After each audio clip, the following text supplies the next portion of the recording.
39 times have I placed in deserving hands this highest honor the theater knows.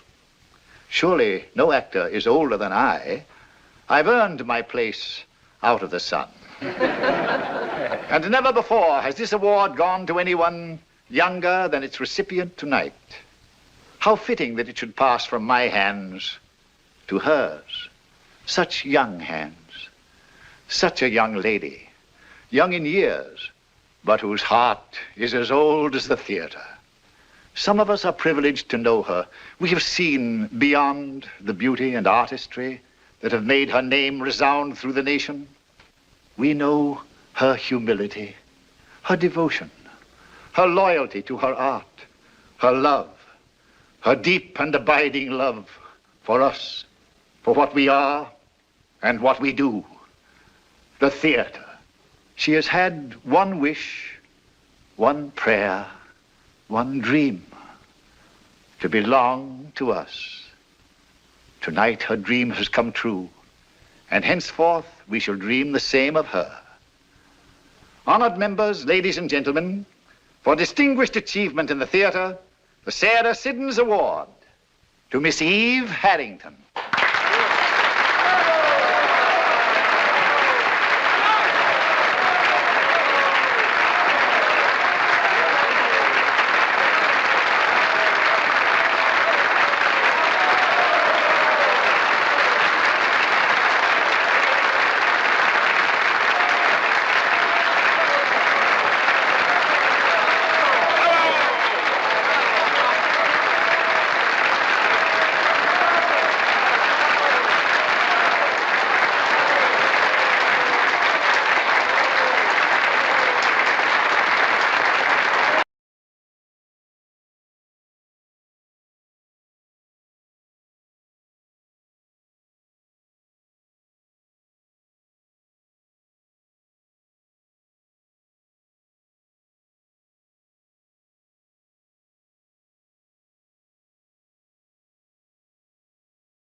Mrs. Richards.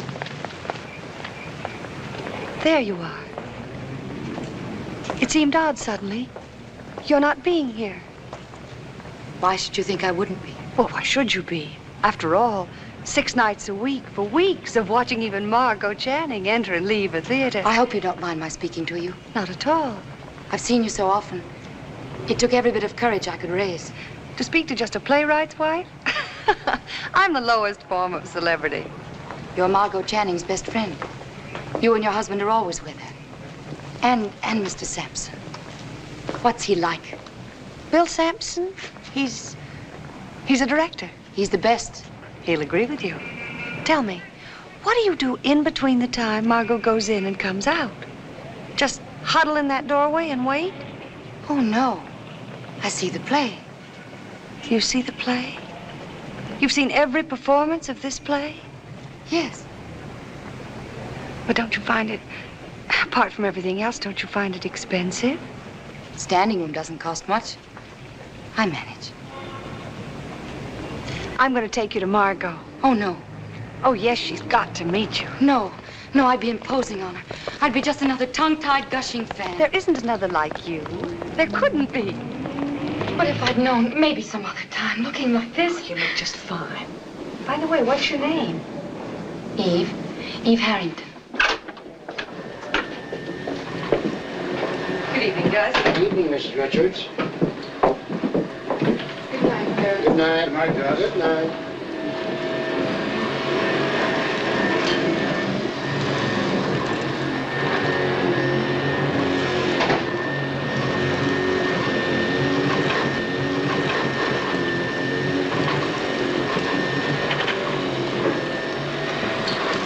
You can breathe it, can't you? Like some magic perfume.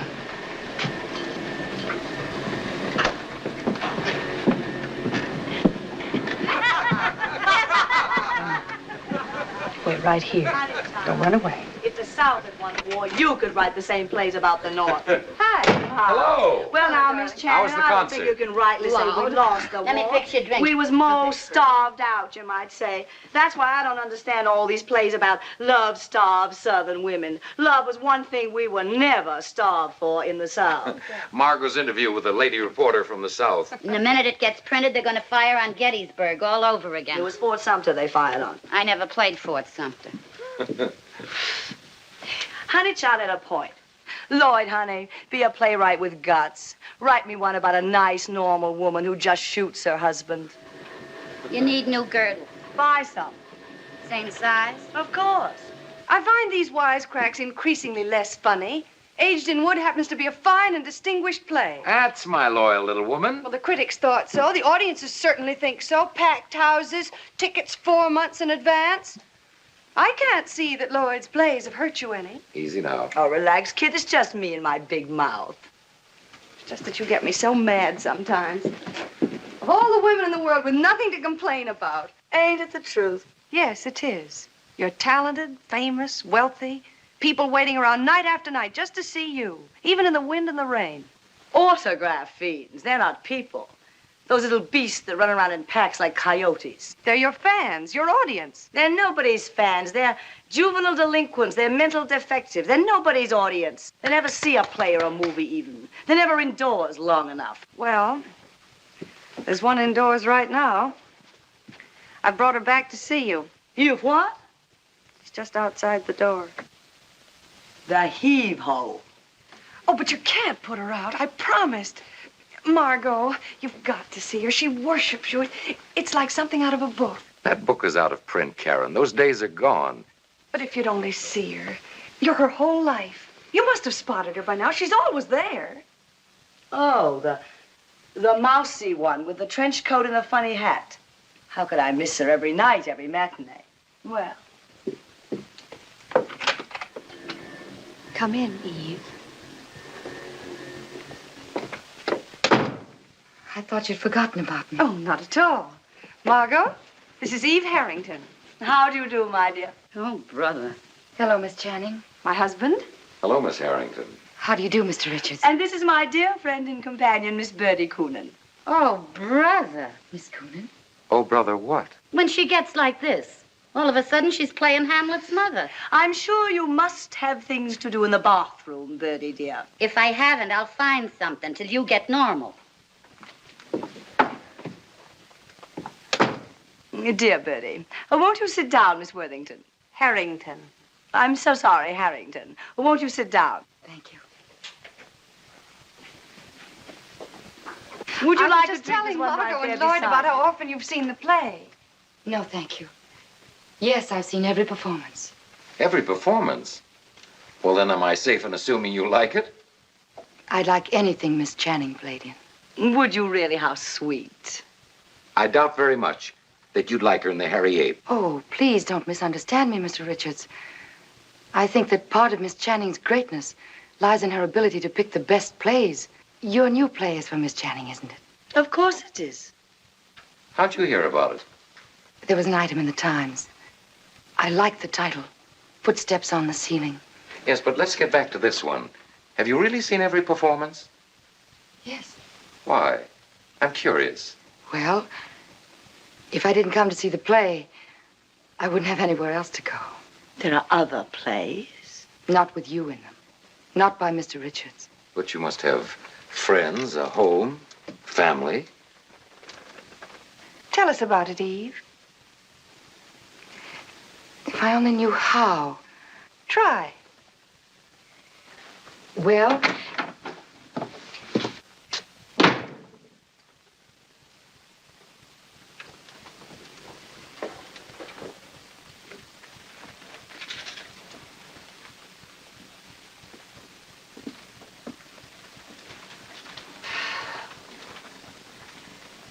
Well, it started with the play before this one. Remembrance. Remembrance. Did you see it here in New York? San Francisco. It was the last week.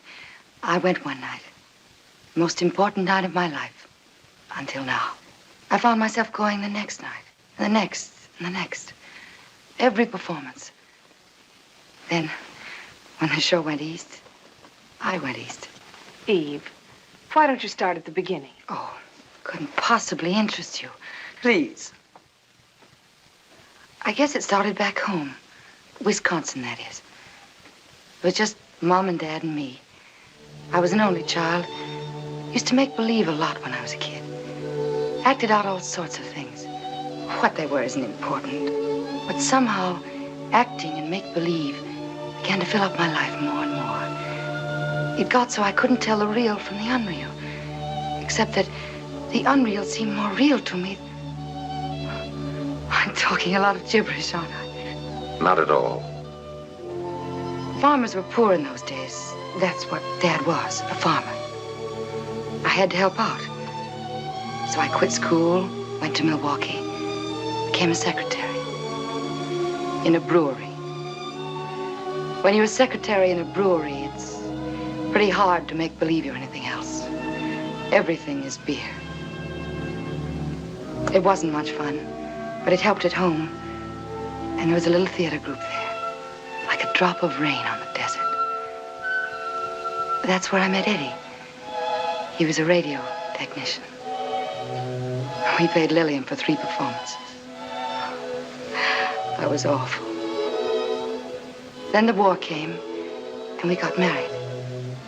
Eddie was in the Air Force. They sent him to the South Pacific. You were with the OWI, weren't you, Mr. Richards? That's what Who's Who says. Well, with Eddie gone, my life went back to beer.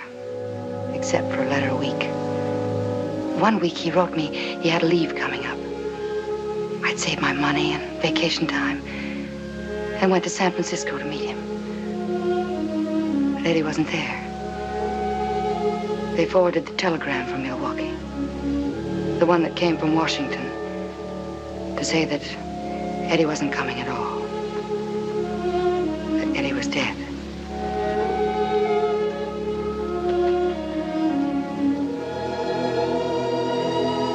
I figured I'd stay in San Francisco. I was alone. I couldn't go back without Eddie. I found a job, and his insurance helped. And there were theaters in San Francisco. And then one night, Margot Channing came to play in Remembrance. And I went to see it. Well, here I am.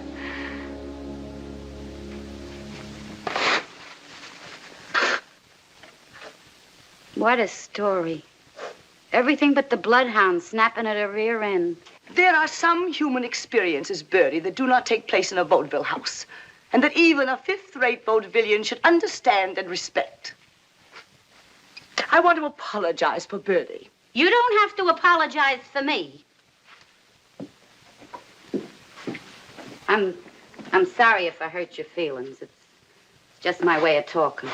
You didn't hurt my feelings, Miss Coonan. Call me Bertie. And as for being fifth rate, I closed the first half for 11 years, and you know it.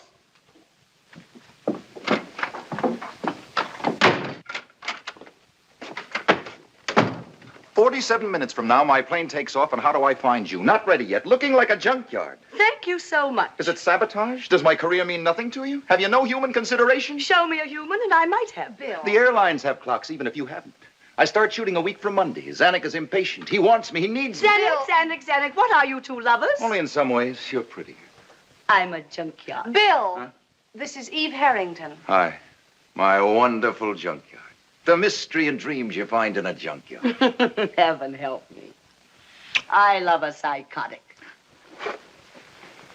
Hello. What's your name? Eve Harrington. You've already met. Huh? Where? Right here, just a minute ago. Oh, that's nice. You're not going, are you? I think I'd better. It's been I can hardly find the words to say how it's been. No, don't go. The four of you must have so much to say to each other with Mr. Sampson leaving. No, stick around, please. Tell you what, we'll put Stanislavski on his plane, you and I, and then go somewhere and talk. Well, if I'm not in the way. I won't be a minute.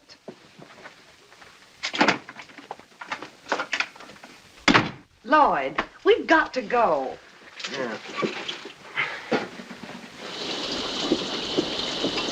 night, Margot. I'll call you tomorrow. Not too early. Good luck, genius. Geniuses don't need good luck. I do.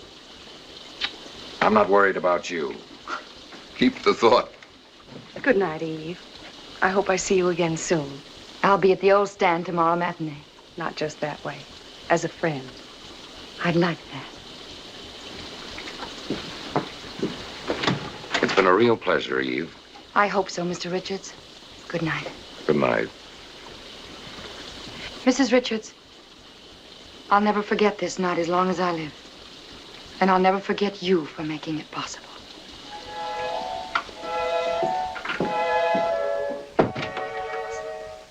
And I'll never forget you, Eve. Where were we going that night, Lloyd and I? Funny, the things you remember and the things you don't.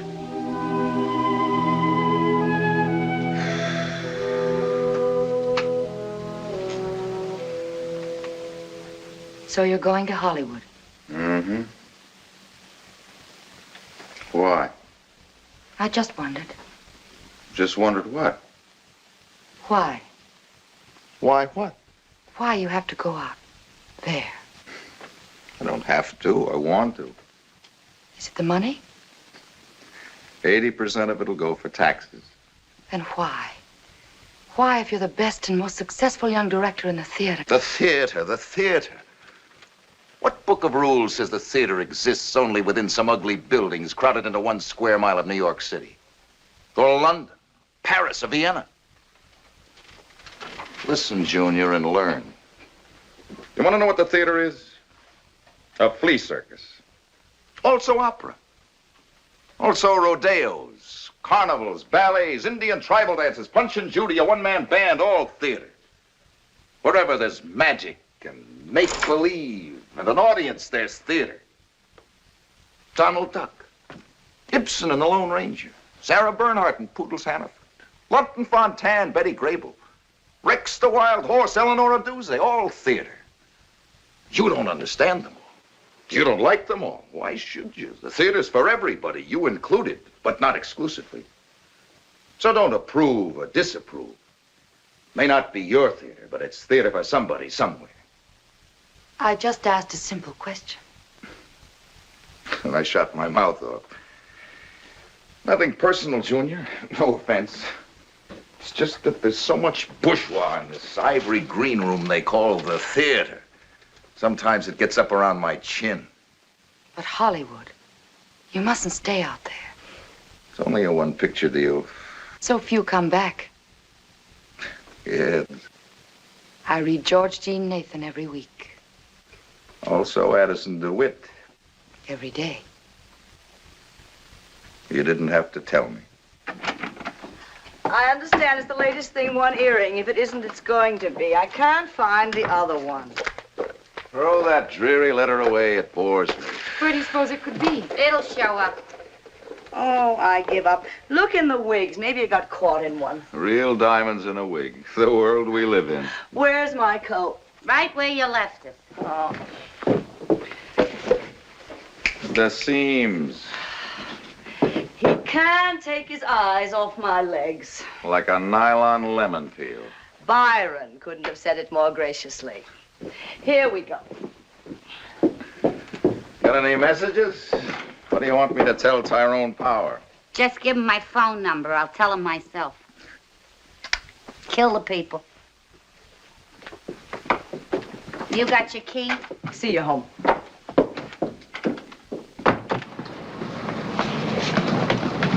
I have a suggestion. There's really not very much time left. I mean, you haven't had a minute alone yet. And Well, I could take care of everything here and meet you at the gate with a ticket. If you like. I think we'd like very much. Sure you won't mind? Of course not.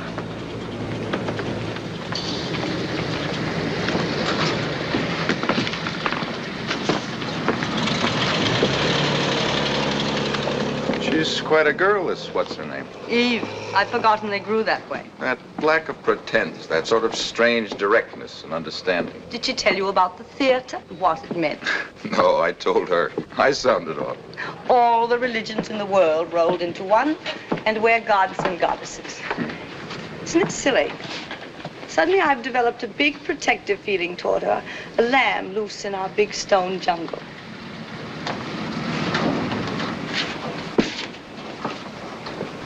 Take care of yourself out there. I understand they have the Indians pretty well in hand. Bill, don't get stuck on some glamour puss. I'll try. You're not much of a bargain, you know. You're conceited and thoughtless and messy. Well, everybody can't be Gregory Peck. You're a setup for some gorgeous, wide-eyed young babe. How childish are you going to get before you stop it? I don't want to be childish. I'd settle for a few years. And cut that out right now. Am I going to lose you, Bill? Am I? As of this moment, you're 6 years old.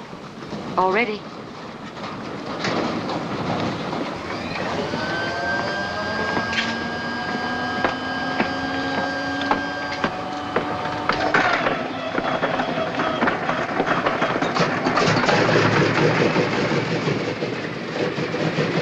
Thanks for your help. Good luck. Goodbye, Mr. Sampson. Get me a muffler? Call me when you get it.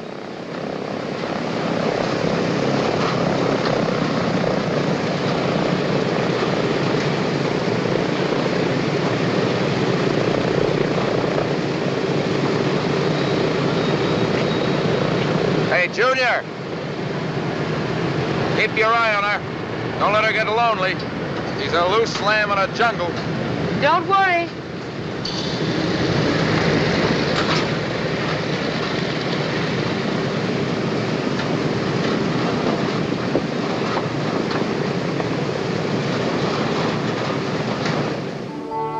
That same night we sent for Eve's things, her few pitiful possessions. She moved into the little guest room on the top floor. The next 3 weeks were out of a fairy tale, and I was Cinderella in the last act. Eve became my sister, lawyer, mother, friend, psychiatrist, and cop.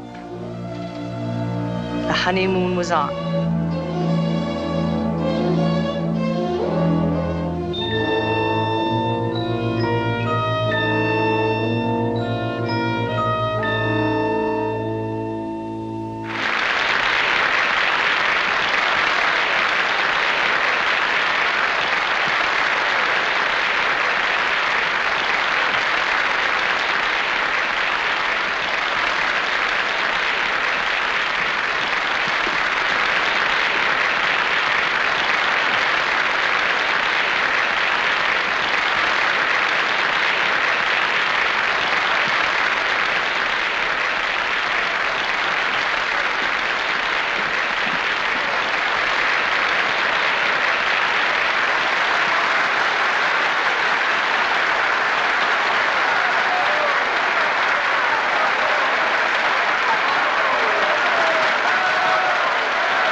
From now on, it isn't applause. Just something to do till the aisles get cleared. What again? Oh, I could watch you play that last scene 1,000 times. Cry every time. Performance number 1,000 of this one, if I play it that long, will take place in a well-padded booby hatch. I must say, you can certainly tell Mr. Sampson's been gone a month. You certainly can. Especially if you're me between now and tomorrow morning. You bought the new girdles a size smaller. I can feel it. Something maybe grew a size larger. When we get home, you're going to get into one of those girdles and act for 2.5 hours. I couldn't get into the girdle in 2.5 hours.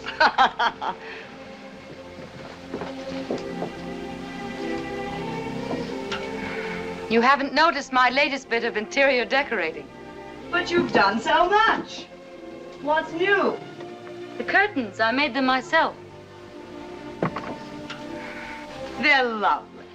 Aren't they lovely, Bertie? Adorable. We now got everything a dressing room needs except a basketball hoop. Just because you can't even work a zipper. It was very thoughtful of you, Eve. I appreciate it. While you're cleaning up, I'll just take this to the wardrobe, mistress. Oh, don't bother. Mrs. Brown will be along in a minute. No trouble at all.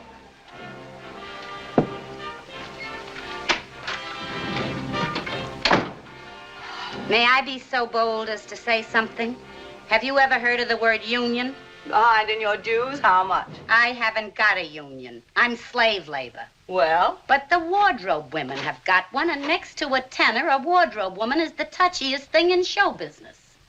Oh. She's got two things to do: carry clothes and press them wrong. And don't let anybody try to muscle in.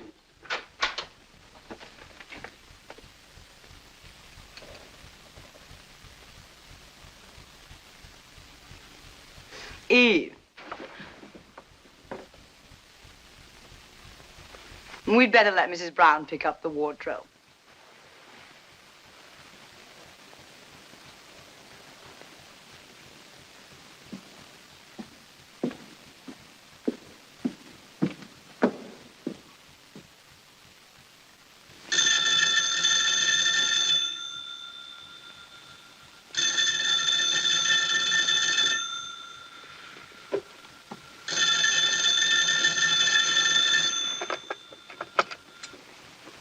Hello? We are ready with your call to Beverly Hills. Call? What call? Is this Templeton 89970, Miss Margot Channing? Yes, it is, but I don't understand. We are ready with the call you placed for 12 midnight, California time to Mr. William Sampson in Beverly Hills. I placed. Go ahead, please. Margot, what a wonderful surprise. What a thoughtful, ever-loving thing to do. Bill! Have I gone crazy, Bill? You're my girl, aren't you? That I am. Then you're crazy. When are you coming back? I leave in a week. Picture's all wrapped up. We previewed last night. Oh, those previews. Like opening out of town, but terrifying. There's nothing you can do. You're trapped. You're in a tin can. In a tin can, cellophane, or wrapped in a Navajo blanket. I want you home. You in a hurry? In a big hurry. So be quick about it. Goodbye, darling. Sleep tight. Hey, wait a minute. You can't hang up yet. You haven't even said it. Oh, now, Bill. You know how much I do, but over a phone. Now, really. That's kid stuff. Kid stuff or not, it doesn't happen every day, and I want to hear it. And if you won't say it, you can sing it. Sing it? Sure, like the Western Union boys used to do. Bill, it's your birthday. And who remembered it? Who was there on the dot at 12 midnight? Happy birthday, darling. Well, reading could have been better. Just said it. Now, many happy returns of the day. Many happy returns of the day. I get a party, don't I? Of course. Birthday and coming home. Who'll I ask? It's no secret. I know all about the party. Eve wrote me. She did. She hasn't missed a week since I left. Well, you know all about that. You probably tell her what to write. Anyway, I sent her a list of people to ask, so check with her. Yeah, I will. How is Eve, okay? Okay. I love you. I'll check with Eve. Hmm? I love you, too. Good night, darling. See you.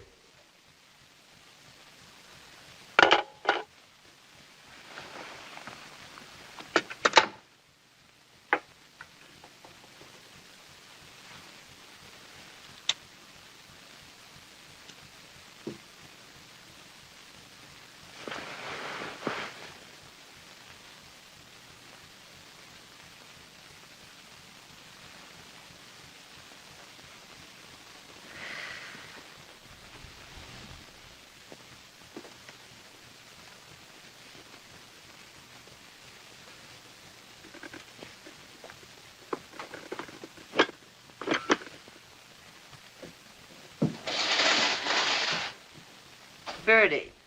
You don't like Eve, do you? You want an argument or an answer? An answer. No.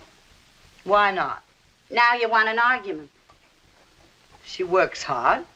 Night and day. She's loyal and efficient. Like an agent with only one client.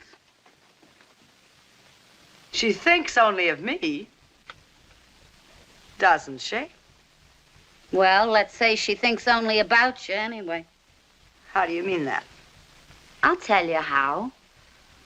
Like she's studying you. Like you was a play or a book or a set of blueprints. How you walk, talk, eat, think, sleep. I'm sure that's very flattering, Bertie. I'm sure there's nothing wrong with it. Good morning. Well, what do you think of my elegant new suit? Very becoming. It looks much better on you than it did on me. Oh, I can imagine. You know, all it needed was a little taking in here and letting out there. Are you sure you won't want it yourself? I'm quite sure. I find it too 17-ish for me. Oh, come now, as though you were an old lady. I'm on my way. Is there anything more you've thought of? Where's that script to take back to the Guild? I've got it. And those checks or whatever it is for the income tax man. Right here. And it seems I can't think of a thing you haven't thought of. That's my job. See you at tea time. Eve, by any chance did you place a call from me to Bill for midnight California time? Golly, I forgot to tell you. Yes, dear, you forgot all about it. Well, I was sure you'd want to, of course, being his birthday, and you've been so busy these past few days. And last night I meant to tell you before you went out with the Richards. I guess I was asleep when you got home. Yes, I guess you were. It was very thoughtful of you, Eve. Mr. Sampson's birthday. I couldn't forget that. You'd never forgive me.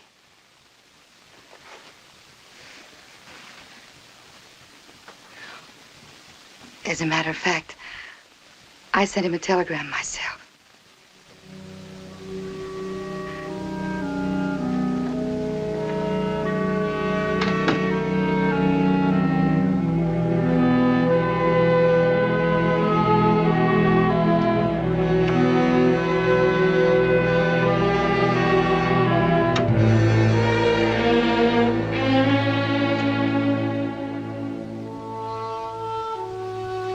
Bill's welcome home birthday party. A night to go down in history. Even before the party started, I could smell disaster in the air. I knew it. I sensed it even as I finished dressing for that blasted party. You all put together? My bag's open. Extra help get here? And there's some loose characters dressed as maids and butlers. Who'd you call, the William Morris Agency? You're not being funny. I could get actors for less. How about the food? The caterer had to go back for the hors d'oeuvres. Voila. That French ventriloquist taught you a lot, didn't he? There was nothing he didn't know.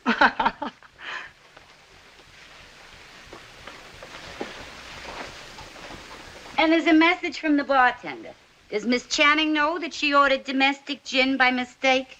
The only thing I ordered by mistake is the guest. They're domestic, too, and they don't care what they drink as long as it burns. Where's Bill? He's late. Late for what? I'll be dense, the party. I ain't dense, and he's been here for 20 minutes. Well, I certainly think it's odd he hasn't even come up to.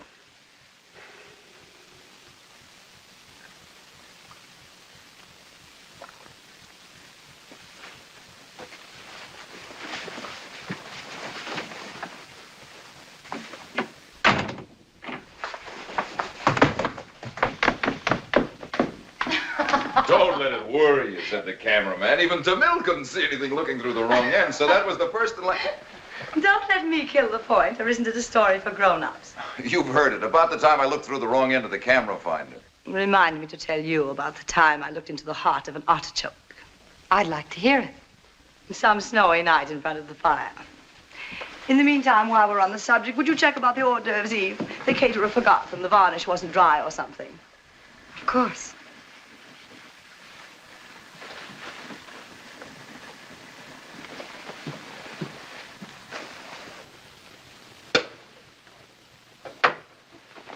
Looks like I'm going to have a very fancy party. I thought you were going to be late. Well, I'm guest of honor. I had no idea you were even here. Well, I ran into Eve on my way upstairs, and she told me you were dressing. that's never stopped you before.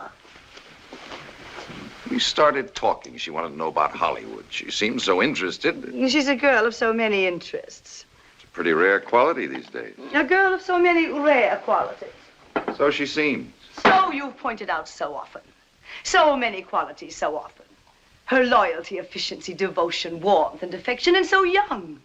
So young and so fair. I can't believe you're making this up. It sounds like something out of an old Clyde Fitch play. Clyde Fitch, though you may not think so, was well before my time. I've always denied the legend you were in Our American Cousin the night Lincoln was shot.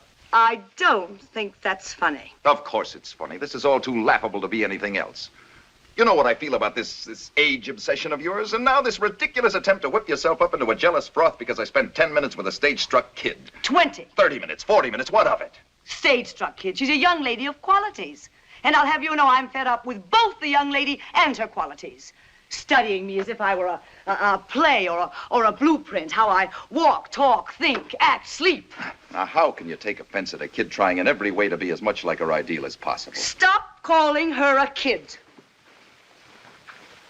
As it happens, there are particular aspects of my life to which I would like to maintain sole and exclusive rights and privileges. For instance, what? For instance, you. This is my cue to take you in my arms and reassure you. But I'm not going to. I'm too mad. Guilty. Mad. Darling, there are certain characteristics for which you are famous, on stage and off. I love you for some of them and in spite of others. I haven't let those become too important to me. They're part of your equipment for getting along in what is laughingly called our environment. You have to keep your teeth sharp. All right. But I will not have you sharpen them on me. Or on Eve. What about her teeth? What about her fangs? She hasn't cut them yet, and you know it. So when you start judging an idealistic, dreamy-eyed kid by the barroom Benzedrine standards of this megalomaniac society, I won't have it. Eve Harrington has never by word, look, thought, or suggestion indicated anything to me but her adoration for you and her happiness at our being in love. And to intimate anything else doesn't spell jealousy to me. It spells a paranoid insecurity that you should be ashamed of. Cut printed. What happens in the next reel? Do I get dragged off screaming to the snake pits? Miss Channing. The hors d'oeuvre here. Is there anything else I can do? Thank you, Eve. I'd like a martini, very dry. I'll get it. What'll you have? A milkshake? A martini. Very dry, please. Come on, Max. The party's on the first balcony. Hello, Mrs. Richards. How are you, dear? Hello, Eve. Good evening, Mr. Richards. Mr. Fabian. Hello, Eve. Hello. May I have your coat? Oh, don't bother. I'll take it up. Please. Thank you. Hi. Hi, Margot. Hello, darling. Lloyd. House looks lovely. Thank you. I like that girl. That quality of quiet graciousness. Among so many quiet qualities. Shall we? Margot, nothing you've ever done has made me as happy as you're taking Eve in. I'm so happy you're happy. Now, look here. You haven't been running a settlement house exactly. The kid has earned her way. You had a pretty mixed-up inventory when she took over. Merchandise laying all over the shop. You've got Margot mixed up with a 5 and 10 cent store. Make it worked off, Goodman. Everything on its proper shelf, eh, Max? All done up in little ribbons. I could die right now and nobody'd be confused. How about you, Max? How about me what? Suppose you drop dead. What about your inventory? I ain't going to drop dead. Not with the heat. This is the most ghoulish conversation. Thank you. Nothing, really. Max! Mon vieux! Fifi! The kid, Junior that is, will be down in a minute unless you'd like to take her drink up to her. I can get a fresh one. Karen, you're a Gibson girl. Thank you. The general atmosphere is very Macbethish. What has or is about to happen? What is he talking about? Macbeth. We know you. We've seen you like this before. Is it over or is it just beginning?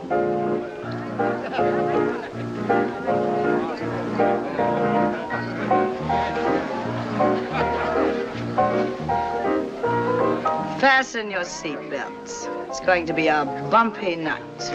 Oui, c'est la chose la plus incroyable. Mademoiselle, je vous remercie infiniment pour l'invitation. Enchanté to you, too. I distinctly remember Addison crossing you off my guest list. What are you doing here? Dear Margot, you were an unforgettable Peter Pan. You must play it again soon. You remember Miss Caswell, don't you? I do not. How do you do? We've never met. Maybe that's why. Miss Caswell is an actress, a graduate of the Copacabana School of Dramatic Art. Ah, Eve. Good evening, Mr. DeWitt. I had no idea you two knew each other. This must be at long last our formal introduction. Until now, we've only met in passing. That's how you met me, in passing. Yes. Eve, this is an old friend of Mr. DeWitt's mother, Miss Caswell, Miss Harrington. Miss Caswell, how do you do? Addison, I've been wanting you to meet Eve for the longest time. It could only have been your natural timidity that kept you from mentioning it. You've heard of her great interest in the theater. We have that in common. Then you two must have a long talk. I'm afraid Mr. DeWitt would find me boring before too long. You won't bore him, honey. You won't even get a chance to talk. Claudia, come here. You see that man? That's Max Fabian, the producer. Now go and do yourself some good. Why do they always look like unhappy rabbits? Because that's what they are. Now go and make him happy. Now, don't worry about your little charge. She'll be in safe hands.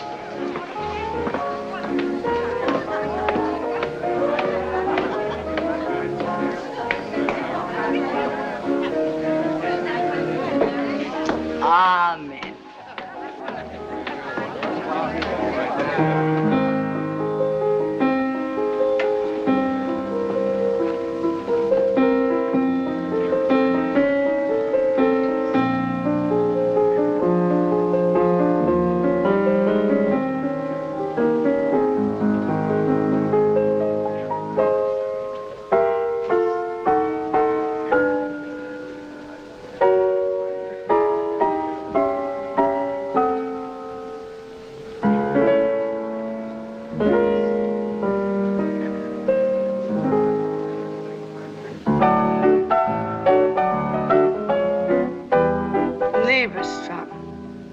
I just played it. Play it again. But that was the 4th straight time. Then this will be 5. Many of your guests have been wondering when they may be permitted to view the body. Where has it been laid out? It hasn't been laid out. We haven't finished with the embalming. As a matter of fact, you're looking at it. The remains of Margot Channing. Sitting up. It is my last wish to be buried sitting up. Wouldn't you feel more natural taking a bow? You know nothing about feelings, natural or unnatural. Then without feelings, your guests were also wondering whether the music couldn't be a shade more on the, shall we say, happier side? If my guests do not like it here, I suggest they accompany you to the nursery, where I'm sure you will all feel more at home. Margot, you by any chance haven't got any bicarbonate of soda in the house? Poor Max. Heartburn. It's that Miss Caswell. I don't see why she hasn't given Addison heartburn. No heart to burn? Everybody has a heart, except some people. Of course I've got bicarb. I've got a box in the pantry. We'll put your name on it, Max Fabian. It will stay there, always, just for you. Let the rest of the world beat their brains out for a buck. It's friends that count. And I have friends. I love you, Max. I really mean it. I love you. Come to the pantry. She loves me like a father. Also, she's loaded.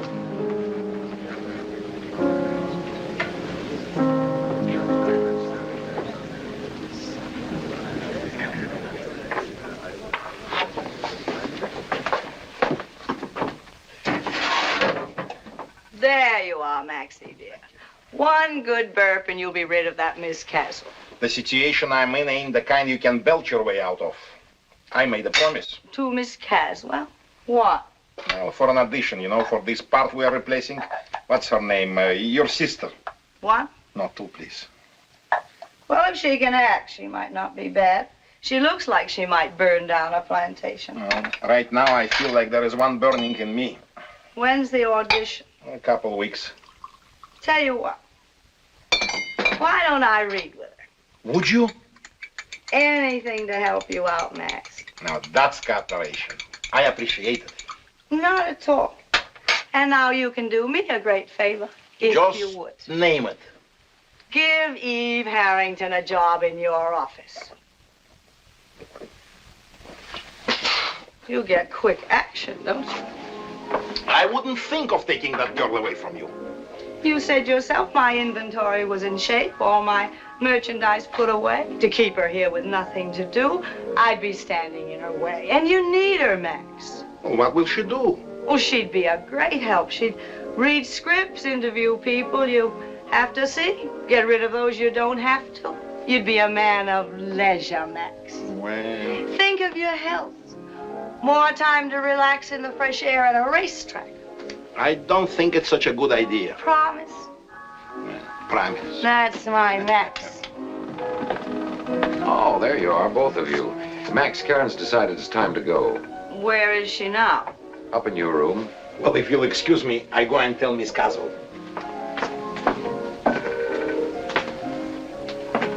Who's left out there? Too many. And besides, you got a new guest, a movie star from Hollywood. Shucks. And I sent my autograph book to the cleaners. You disapprove of me when I'm like this, don't you? Well, not exactly. Sometimes, though, I wish I understood you better. When you do, let me in on it. I will. How's the new one coming? The play? Oh, all right, I guess. Cora.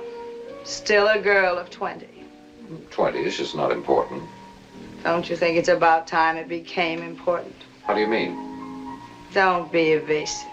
Margot, you haven't got any age. Miss Channing is ageless. Spoken like a press agent. I know what I'm talking about. After all, they're my plays. Spoken like an author. Lloyd, I'm not 20-ish. I'm not 30-ish. 3 months ago, I was 40 years old. 40. 4-0. That slipped out. I hadn't quite made up my mind to admit it. Now I suddenly feel as if I'd taken all my clothes off. Week after week to thousands of people, you're as young as you want. As young as they want, you mean? I'm not interested whether thousands of people think I'm 600 or 600. Just one person, isn't that so? You know what this is all about, don't you? It has very little to do with whether you should play Cora. It has everything to do with the fact that you've had another fight with Bill. Bill's 32. He looks 32. He looked at 5 years ago. He'll look at 20 years from now. I hate men. Don't worry, Lloyd. I'll play your play. I'll wear rompers and come in rolling a hoop, if you like. Now, who'd show up at this hour? It's time people went home. Hold that coat up. Whose is it? Some Hollywood movie stars. Her plane got in late. Discouraging, isn't it? Women with furs like that where it never even gets cold. Hollywood. Tell me, Eve, how are things going with you? Happy? There should be a new word for happiness. Being here with Miss Channing has been I just can't say. She's been so wonderful, done so much for me. Lloyd says Margot compensates for underplaying onstage by overplaying reality. Next to that sable, my new make seems like an old bed jacket. You've done your share, Eve. You've worked wonders with Margot. Good night. Mrs. Richards. Karen. Karen. Isn't it awful? I'm about to ask you for another favor. After all you've done already. Nobody's done so much, Eve. You've got to stop thinking of yourself as one of the 100 neediest cases. What is it? Miss Channing's affairs are in such good shape, there isn't enough to keep me as busy as I should be, really. Not that I'd even consider anything that would take me away from her. But the other day, when I heard Mr. Fabian tell Miss Channing that her understudy was going to have a baby, And they'd have to replace her. And you want to be Margot's new understudy. I don't let myself think about it even. But I do know the part so well. And every bit of the staging. There'd be no need to break in a new girl. Suppose I had to go on one night. To an audience that came to see Margot Channing. Oh, no, I couldn't possibly. Well, I wouldn't worry too much about that.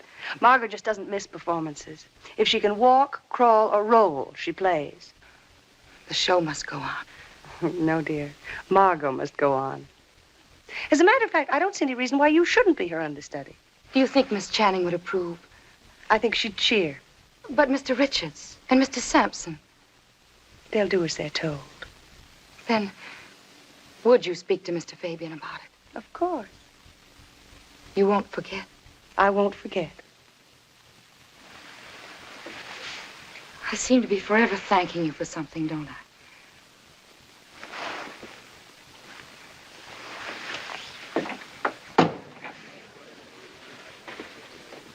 The bed looks like a dead animal act. Which one is Sable's? But she just got here. Well, she's on her way with half the men in the joint. It's only a fur coat. What'd you expect, live Sables?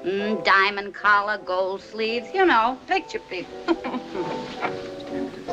Every now and then, some elder statesman of the theater or cinema assures the public that actors and actresses are just plain folks, ignoring the fact that their greatest attraction to the public is their complete lack of resemblance to normal human beings. Now there's something a girl could make sacrifices for. Probably have. Sable. Sable? Did she say Sable or Gable? Either one. We all have abnormality in common. We're a breed apart from the rest of humanity, we theater folk. We are the original displaced personalities. You won't have to read his column tomorrow, Eve. You just heard it. I don't agree, Addison. That happens to be your particular abnormality. I'll admit there's a screwball element in the theater. It sticks out. It's got spotlights on it and a brass band. But it isn't basic. It isn't standard. If it were, the theater couldn't survive. Oh, waiter. And that isn't a waiter, my dear. That's a butler. Well, I can't yell, "Oh, butler," can I? Maybe somebody's name is Butler. You have a point. An idiotic one, but a point. I don't want to make trouble. All I want is a drink. Leave it to me. I'll get you one. Thank you, Mr. Fabian. Well done. I can see your career rising in the east like the sun. You were saying? I was saying that the theater is 9/10 hard work. Work done the hard way by sweat, application, and craftsmanship. I'll agree to this. To be a good actor or actress or anything else in the theater means wanting to be that more than anything else in the world. Yes. Yes, it does. It means a concentration of desire or ambition and sacrifice such as no other profession demands. And I'll agree that the man or woman who accepts those terms can't be ordinary, can't be just someone. To give so much for almost always so little. So little. So little, did you say? Why, if there's nothing else, there's applause. I've listened backstage to people applaud. It's like waves of love coming over the footlights and wrapping you up. Imagine to know every night that different hundreds of people love you. They smile, their eyes shine, you've pleased them. They want you. You belong. Just that alone is worth anything.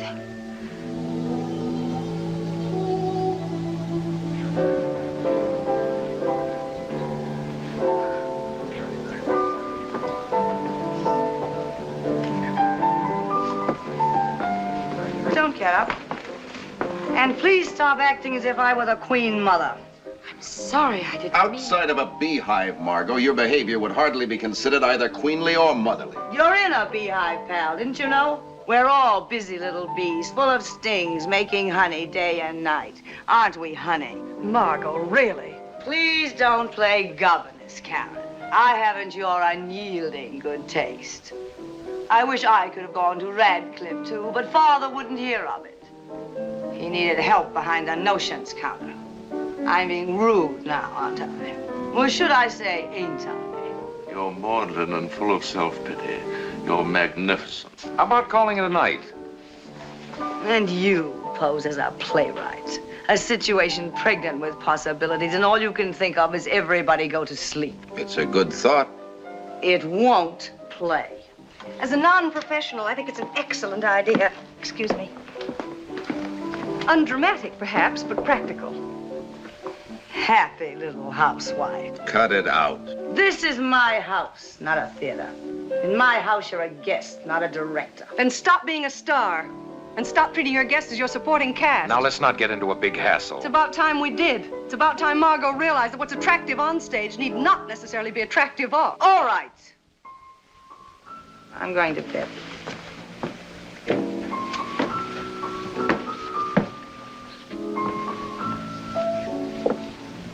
You be host. It's your party. Happy birthday, welcome home. And we who are about to die salute you. Need any help?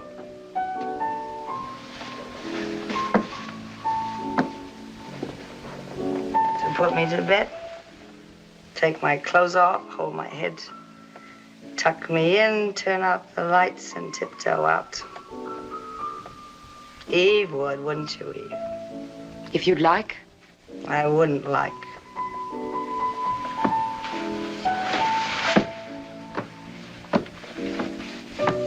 Oh, I forgot I had it. I didn't.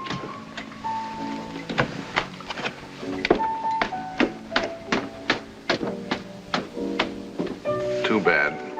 We're gonna miss the third act. They're gonna play it off stage. Coming, Max? In a minute.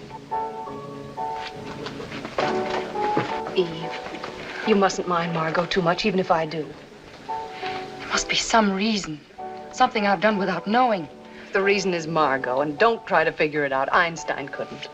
But if I thought I'd offended her of all people. Eve, I'm fond of Margot, too. But I know Margot. And every now and then there is nothing I want to do so much as kick her right square in the pants. Well, she has to pick on someone. I'd just as soon it was me. Max is gonna drop us. Good night. Good night. Good night. Mrs. Richards, you won't forget, will you? What we talked about before. No, Eve. I won't forget.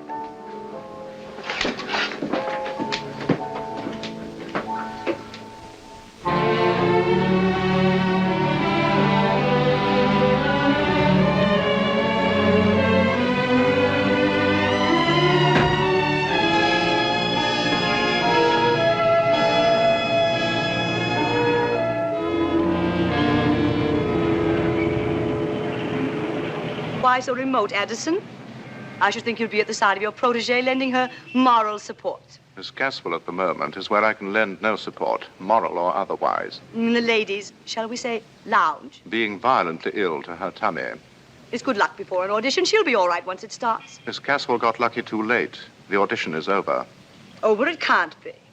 I came here to read with Miss Caswell. I promised Max. Well, the audition was called for 2:30, and it's now nearly 4. Is it really? I must start wearing a watch. I never have, you know.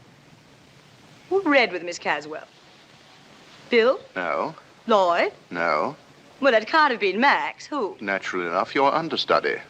I consider it highly unnatural to allow a girl in an advanced state of pregnancy. I refer to your new and unpregnant understudy, Miss Eve Harrington. Eve? My understudy?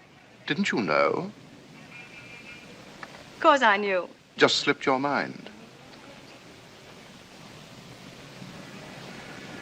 How, was Miss Caswell? Frankly, I don't remember. Just slipped your mind. Completely.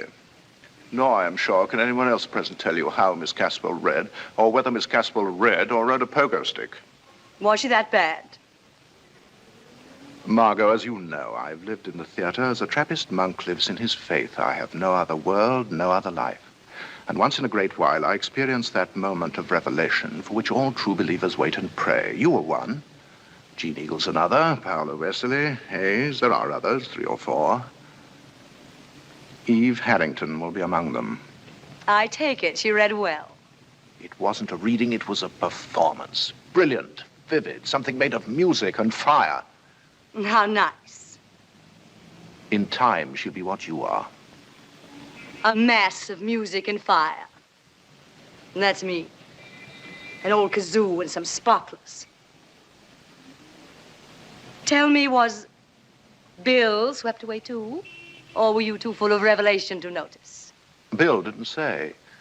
But Lloyd was beside himself. He listened to his play as if it had been written by someone else, he said. It sounded so fresh, so new, so full of meaning. How nice for Lloyd. How nice for Eve. How nice for everybody. Eve was incredibly modest. She insisted that no credit was due her, that Lloyd felt as he did only because she read his lines exactly as he'd written them. The implication being that I have not been reading them as written? To the best of my recollection, neither your name nor your performance entered the conversation.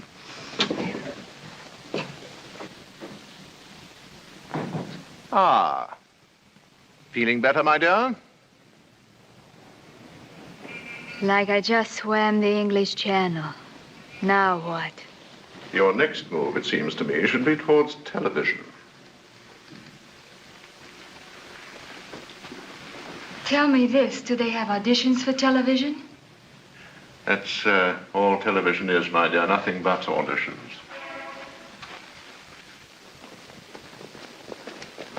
Ah, Margot, darling.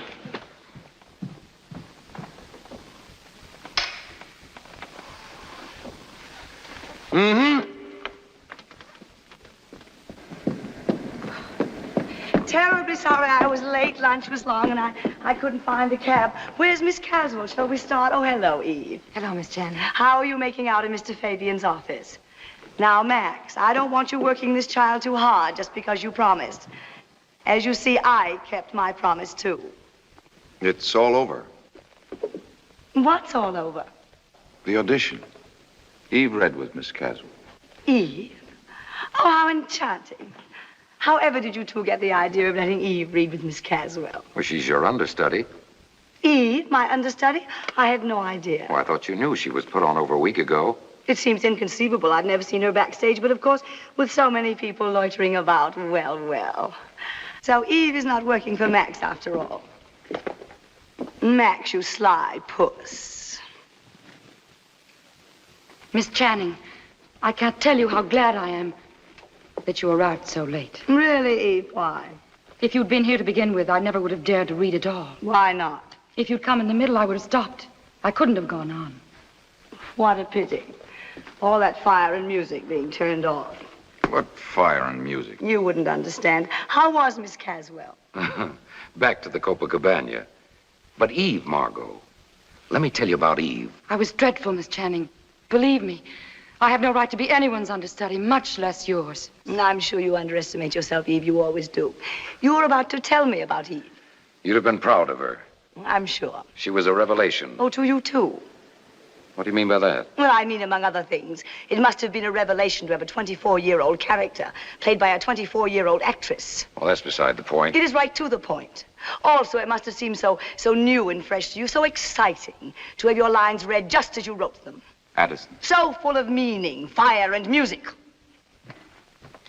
You've been talking to that venomous fishwife, Addison DeWitt. In this case, apparently as trustworthy as the World Almanac. You knew when you came in that the audition was over, that Eve was your understudy, playing that childish little game of cat and mouse. Not mouse, never mouse. If anything, rat. This genius of yours for making a barroom brawl out of a perfectly innocent misunderstanding at most. Perfectly innocent. Men have been hanged for less. I'm lied to, attacked behind my back, accused of reading your silly dialogue as if it were the holy gospel. I never said it was. When you listen as if someone else had written your play, whom do you have in mind? Arthur Miller, Sherwood, Beaumont, and Fletcher? May I say a word? No. What makes you think either Miller or Sherwood would stand for the nonsense I take from you? You'd better stick to Beaumont and Fletcher. They've been dead for 300 years. All playwrights should be dead for 300 years. That would solve none of their problems because actresses never die.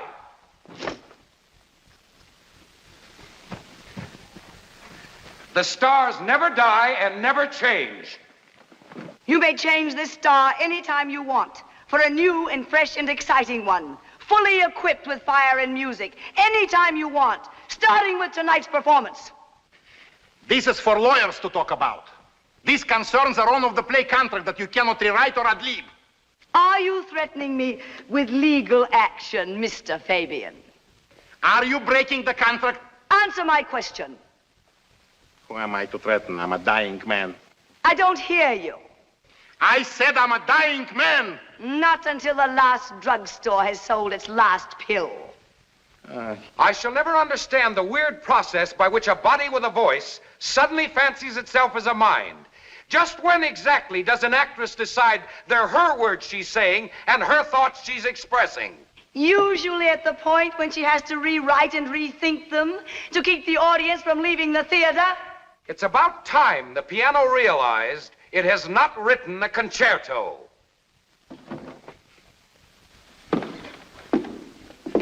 And you, I take it, are the Paderewski who plays his concerto on me, the piano. Where is Princess Fire and Music? Who? The kid, Junior.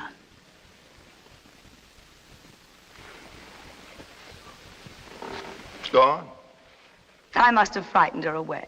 I wouldn't be surprised. Sometimes you frighten me. Poor little flower.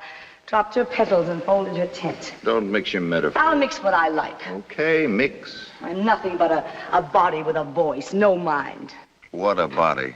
What a voice. That ex-ship news reporter. No body, no voice. All mine. The gong rang. The fight's over. Calm down. I will not calm down. Don't calm down. You're being terribly tolerant, aren't you? I'm trying terribly hard. Well, you needn't be. I will not be tolerated, and I will not be plotted against. Here we go. Such nonsense. What do you all take me for? Little Nell from the country? Been my understudy for over a week without my knowing it. Carefully hidden, no doubt. Now, don't get carried away. Arrives here for an audition when everyone knows I will be here. And gives a performance. Out of nowhere, gives a performance. You've been all through that with Lloyd. The playwright doesn't make the performance, and it doesn't just happen, and this one didn't. Full of fire and music and whatnot. Carefully rehearsed, I have no doubt. Full of those Bill Sampson touches. I am sick and tired of these paranoid outbursts. Paranoid? I didn't know Eve Harrington was your understudy until 2:30 this afternoon. Tell that to Dr. Freud along with the rest of it. No, I'll tell it to you. For the last time, I'll tell it to you. Because you've got to stop hurting yourself and me and the two of us by these paranoid tantrums. Oh, that word again. I don't even know what it means. Well, it's about time you found out. I love you. I love you. Ha! You're a beautiful and an intelligent woman. A body with a voice. A beautiful and an intelligent woman and a great actress. A great actress at the peak of her career. You have every reason for happiness. Except happiness. Every reason. But due to some strange, uncontrollable, unconscious drive, you permit the slightest action of a kid like... A kid? Of a kid like Eve to turn you into an hysterical, screaming harpy. Now, once and for all, stop it.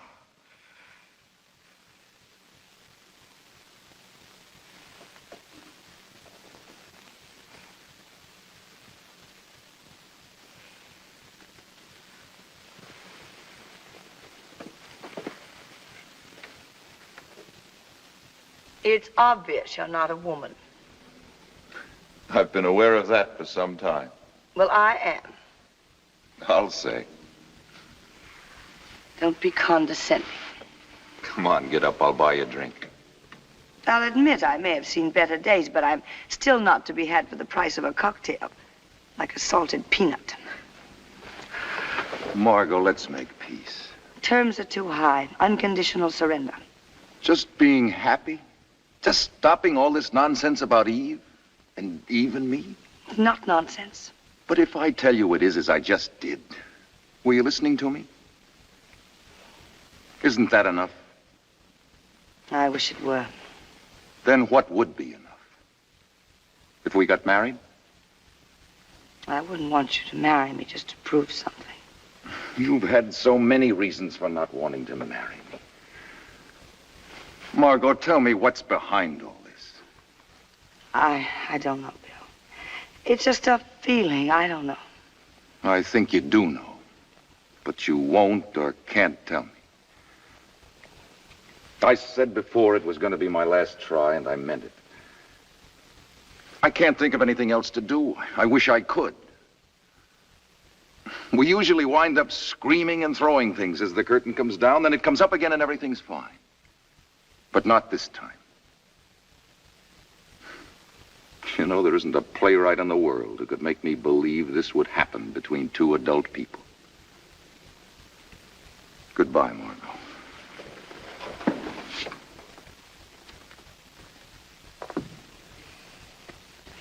Bill, where are you going? To find Eve? That suddenly makes the whole thing believable.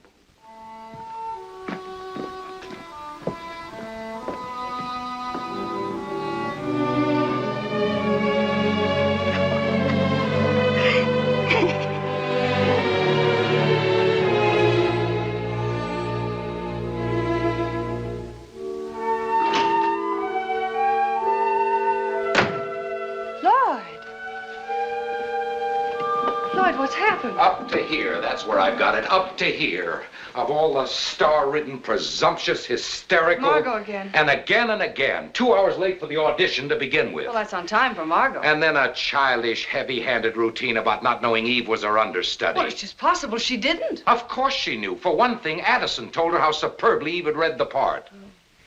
Karen, let me tell you about Eve. She's got everything. A born actress. Sensitive... understanding, young, exciting, vibrant. Don't run out of adjectives, dear. Everything a playwright first thinks of wanting to write about. Until his play becomes a vehicle for Miss Channing. Margot hasn't done badly by it. Margot's great. She knows it, that's the trouble. She can play Peck's bad boy all she wants, and who's to stop her? Who's to give her that boot in the rear she needs and deserves? It's going to be a cozy weekend. What is? We're driving out to the country tomorrow night. Just the four of us. Bill, Margot, you, and I. Well, we've spent weekends before with nobody talking. Just be sure to lock up all blunt instruments and throwable objects. Newton, they say, thought of gravity by getting hit on the head by an apple. And the man who invented the steam engine, he was watching a tea kettle. But not me. My big idea came to me just sitting on a couch. That boot in the rear to Margot. Heaven knows she had one coming. From me, from Lloyd, from Eve, Bill, Max, and so on. We'd all felt those size fives of hers often enough. But how? The answer was buzzing around me like a fly. I had it. But I let it go. Screaming and calling names is one thing, but this could mean... Why not? Why, I said to myself, not? It would all seem perfectly legitimate, and there were only 2 people in the world who would know. Also, the boot would land where it would do the most good for all concerned. And after all, it was no more than a perfectly harmless joke, which Margot herself would be the first to enjoy. And no reason why she shouldn't be told about it. In time.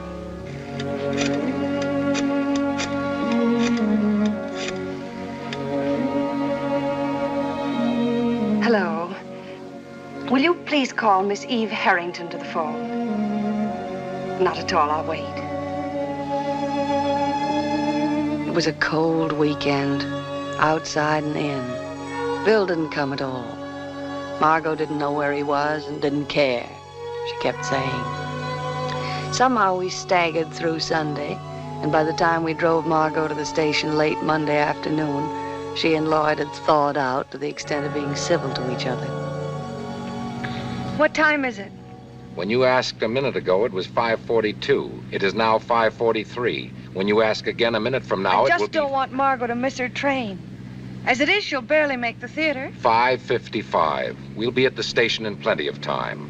That little place just 2 hours from New York is on my list of things I'll never understand, like collecting shrunken Indian heads. Well, of all people, you should know what it means to want a little peace and quiet. Peace and quiet is for libraries. Lloyd, please. Just a little skid, that's all. This road's like glass. Karen and I just don't want an accident. I have no intention of having an accident. It isn't important whether you do. We are wearing long underwear. You know, what's this?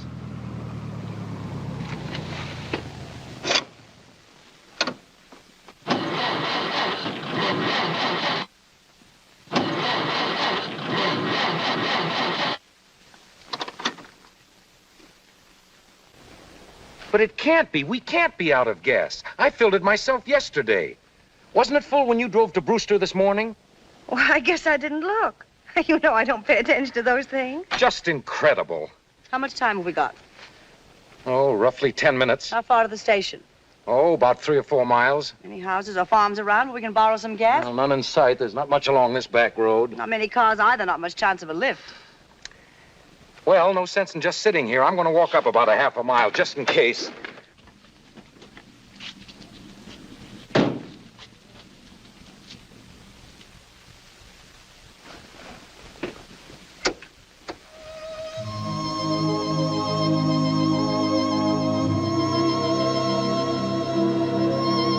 You want it on? Doesn't matter.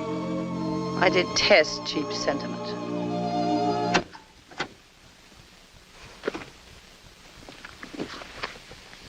Karen. No, thank you. I haven't been very pleasant this weekend. We've all been a little tense lately. Come to think of it, I haven't been very pleasant for weeks. For that, I'm truly sorry. More than any two people I know, I don't want you and Lloyd to be angry with me. We're never deeply angry. We just get mad the way you do. We know you too well. And so many people know me. I wish I did. I wish someone would tell me about me. You're Margot. Just Margot. And what is that? Besides something spelled out in light bulbs, I mean. Besides something called a temperament, which consists mostly of swooping about on a broomstick and screaming at the top of my voice. Infants behave the way I do, you know. They carry on and misbehave. They'd get drunk if they knew how. When they can't have what they want. When they feel unwanted or insecure or unloved. What about Bill? What about Bill?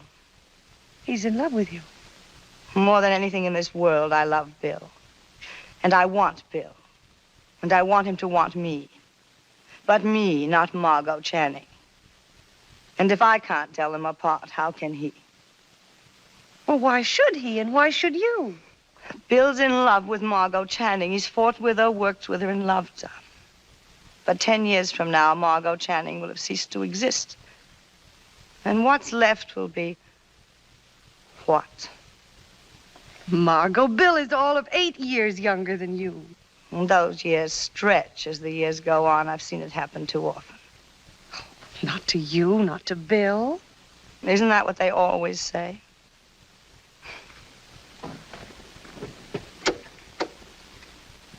Now, I don't suppose the heater runs if the motor doesn't. It's silly, isn't it? You think they'd fix it so people could just sit in a car and keep warm? About Eve. I've acted pretty disgracefully toward her, too. Well... Don't fumble for excuses. Not here and now with my hair down. At best, let's say I've been oversensitive to her. Well, to the fact that she's so young, so feminine and so helpless. To so many things I want to be for Bill. Funny business, a woman's career. The things you drop on your way up the ladder so you can move faster. You forget you'll need them again when you get back to being a woman. It's one career all females have in common, whether we like it or not. Being a woman. Sooner or later, we've got to work at it. No matter how many other careers we've had or wanted. And in the last analysis, nothing's any good unless you can look up just before dinner or turn around in bed and there he is. Without that, you're not a woman. You're something with a French provincial office or a book full of clippings. But you're not a woman.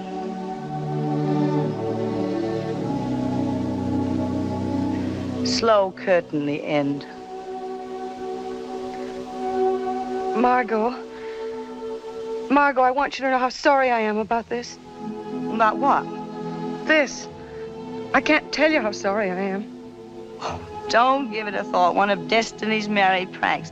After all, you didn't personally drain the gasoline tank yourself.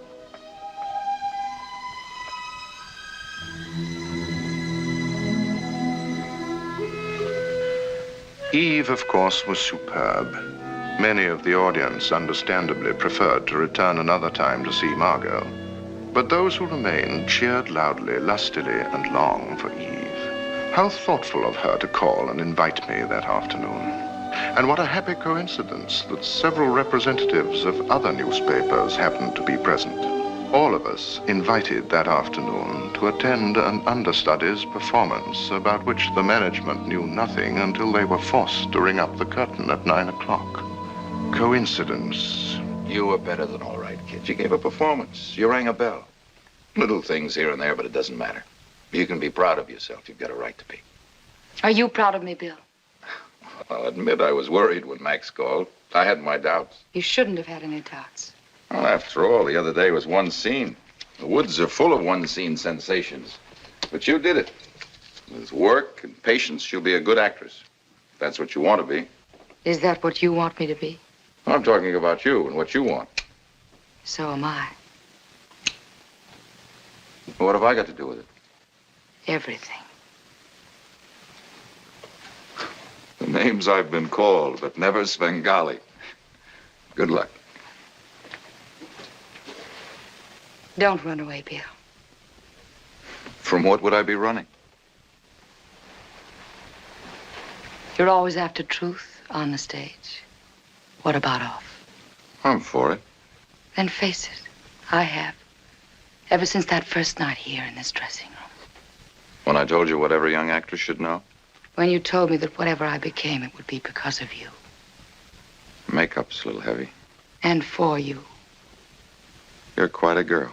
You think? I'm in love with Margot. Hadn't you heard? You hear all kinds of things.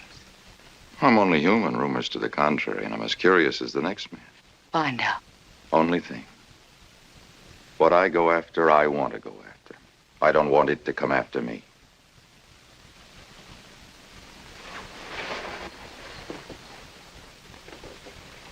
Don't cry. Just score it as an incomplete forward pass.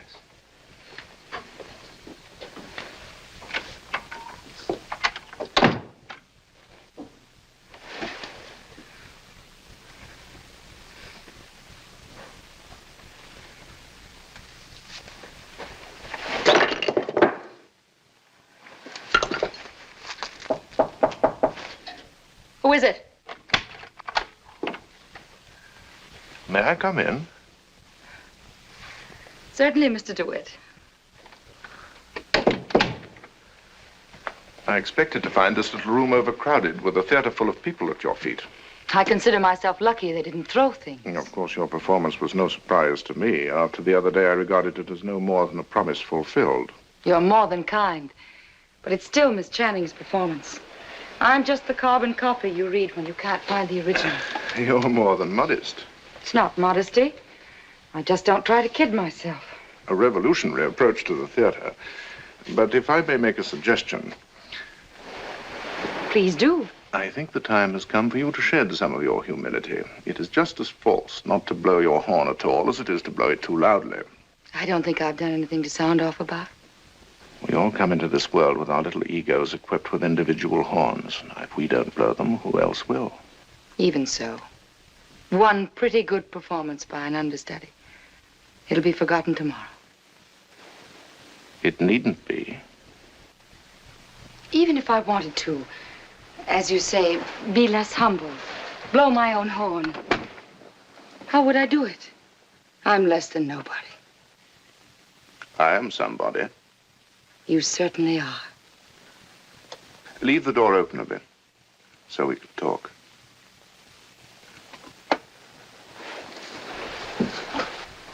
After you change, if you're not busy elsewhere, we could have supper. I'd love to. Or should I pretend I'm busy? Let's have a minimum of pretending. I shall want to do a column about you. I'm not even enough for a paragraph. Perhaps more than one. There's so much I want to know. I've heard your story in bits and pieces. Your home in Wisconsin, your tragic marriage, your fanatical attachment to Margot. It started in San Francisco, didn't it? I say your idolatry of Margot started in San Francisco, didn't it? That's right. San Francisco, an oasis of civilization in the California desert. Tell me, do you share my high opinion of San Francisco? Yes, I do. And that memorable night when Margot first dazzled you from the stage, what theater was it in San Francisco? Was it the Schubert? Yes, the Schubert. Fine old theater, the Schubert. Full of tradition, untouched by the earthquake, or should I say fire. Tell me, what was your husband's name? Eddie? Eddie what? I'm about to go into the shower. I won't be able to hear you. Oh, well, it can wait. Where would you like to go? We must make this a special night. You take charge. I believe I will.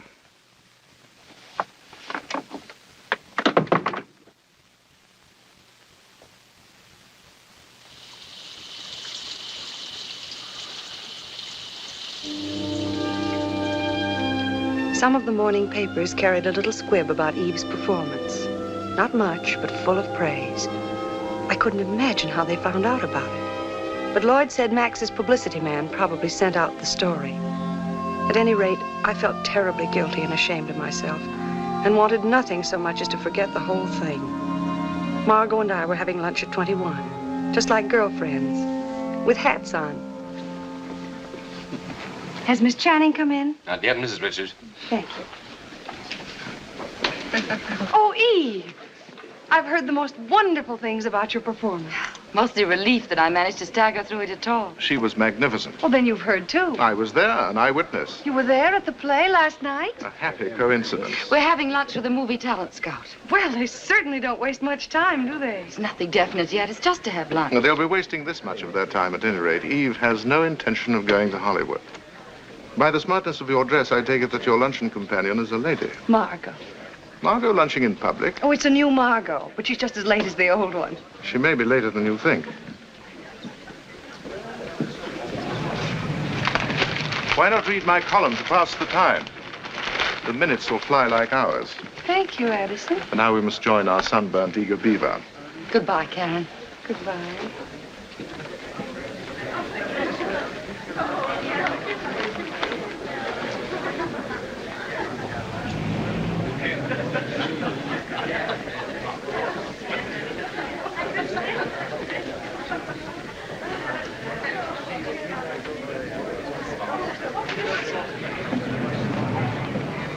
And so my hat, which has, lo, these many seasons become more firmly rooted about my ears, is lifted to Miss Harrington. I am once more available for dancing in the streets and shouting from the housetops. I thought that one went out with Wolcott. Now, down here, listen to this. Miss Harrington had much to tell, and these columns shall report her faithfully about the lamentable practice in our theater of permitting, shall we say, mature actresses to continue playing roles requiring a youth and vigor for which they retain but a dim memory. I just can't believe it. It gets better. About the understandable reluctance on the part of our entrenched first ladies of the stage to encourage, shall we say, younger actresses, about Miss Harrington's own long and unsupported struggle for opportunity. I can't believe Eve said those things. In this rat race, everybody's guilty till they're proved innocent. One of the differences between the theater and civilization. What gets me is how all the papers in town happen to catch that particular performance. Lloyd says it's a publicity release. The little witch must have sat out Indian runners, snatching critics out of bars and steam rooms and museums or wherever they hole up. But she won't get away with it. Nor will Addison DeWitt in his poison pen. If Equity or my lawyer can't or won't do anything about it, I shall personally stuff that pathetic little lost lamb down Mr. DeWitt's ugly throat.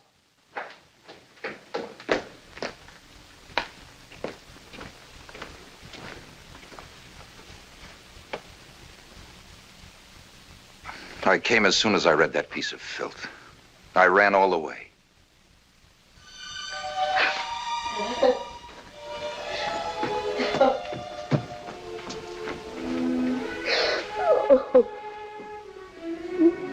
Bill's here, baby. Everything's all right now.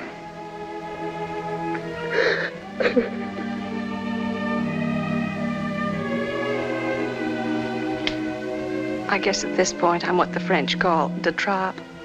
Maybe just a little around the edges.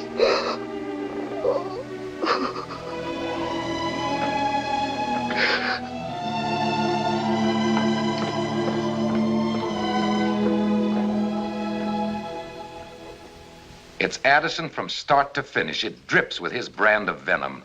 Taking advantage of a kid like that, twisting her words, making her say what he wanted her to say. Where'd you get all that information? Eve. Eve? She's been to see me. Oh, As a matter of fact, she left just before you came in. You just missed her. that was a pity. Wanted to explain about the interview. Wanted to apologize to someone. And didn't dare face Margot. I wonder why. She started to tell me all about it and couldn't finish. She cried so. You know, I've been going over our financial condition, if you'll pardon the expression. That's quite a change of subject. What with taxes coming up and since I'm a playwright and not an oil well operator, well, I've been thinking I'm trying hard to follow you. if instead of waiting until next season to do Footsteps on the Ceiling, which is in pretty good shape, and if Margot can be talked into going on tour with Aged in Wood, we could put Footsteps into production right away. I'm beginning to catch up. If we can cast it properly, that is. Maybe get some younger actress for the part. Someone who'd look the part as well as play it. You've got to admit it'd be a novelty. Now you're quoting Addison. Or Eve. Eve did mention the play, but just in passing. She never asked to play a part like Cora. She never had the nerve. Eve would ask Abbott to give her Costello. No, I got the idea myself while she was talking to me about the play. With gestures, of course. For once, to write something and have it realized completely. For once, not to compromise. Lloyd Richards, you are not to consider giving that contemptible little worm the part of Cora. Now, just a minute. Margot Channing's not been exactly a compromise all these years. Why, half the playwrights in the world would give their shirts for that particular compromise. Now, just a minute. It strikes me that Eve's disloyalty and ingratitude must be contagious. All this fuss and hysteria because an impulsive kid got carried away by excitement and the conniving of a professional manure slinger named DeWitt. She apologized, didn't she? On her knees, I've no doubt. Very touching, very Academy of Dramatic Arts. That bitter cynicism of yours is something you've acquired since you left Radcliffe. That cynicism you refer to, I acquired the day I discovered I was different from little boys. Hello? Oh, hi, Margot. No, not at all. Karen and I were just chatting.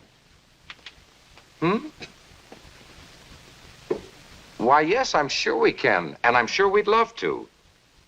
Right. 11:45-ish. See you then. Margot and Bill want us to meet them at the Cub Room tonight after the theater for a bottle of wine. Margot Channing in the Cub Room. I couldn't be more surprised if she'd said Grant's tomb. I'm glad Bill's back. They'd die without each other. Darling, I didn't promise Eve anything, just that I thought she'd be fine for the part. But there were some practical difficulties. Such as? Well, you, for one. I told her you were set on Margot playing the part, and I certainly wouldn't make a change without your approval. That's fine. Fine and dandy. Just refer all of Miss Eve Harrington's future requests to me.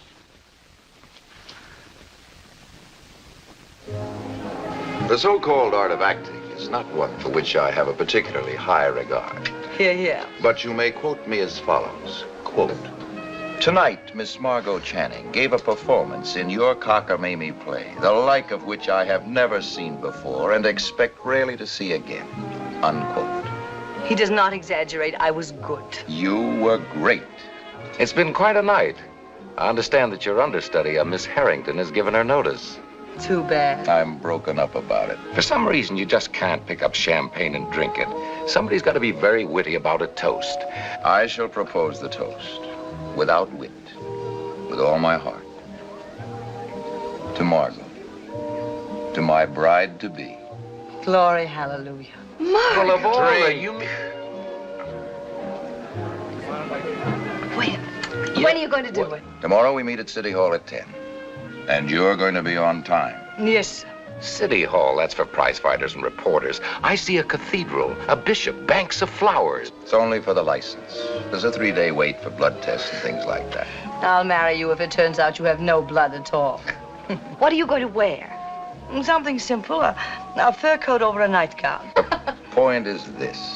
In a cathedral, a ballpark, or a penny arcade, we want you two beside us as our nearest and dearest friends.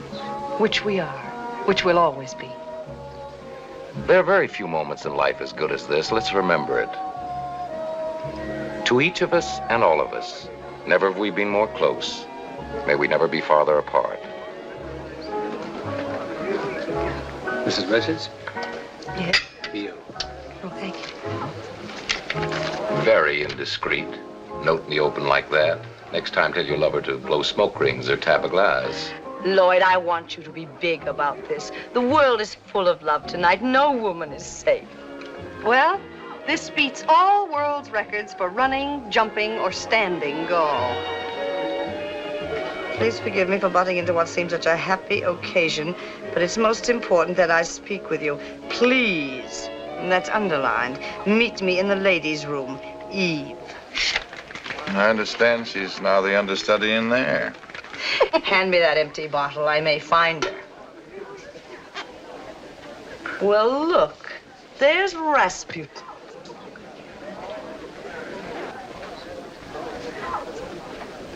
Encore de champagne. Oh, more champagne, Miss Channing? That's what I said, Bub.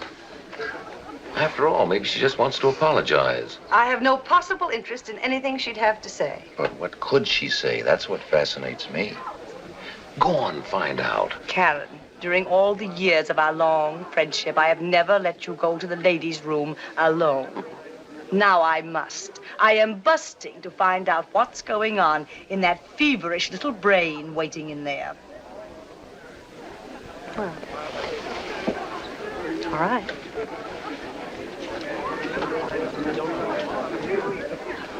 Karen. How nice.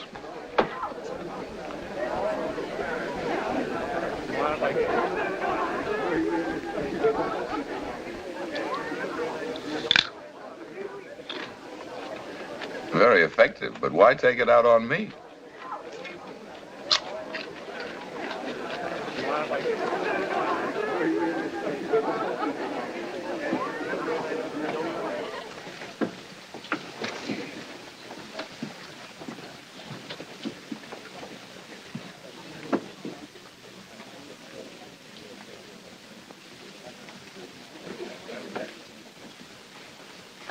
I was wondering whether you'd come at all.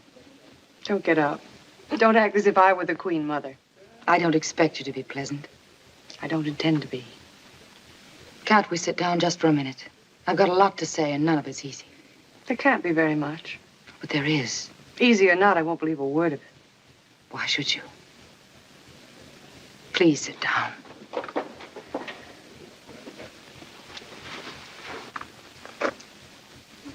You know, I've always considered myself a very clever girl.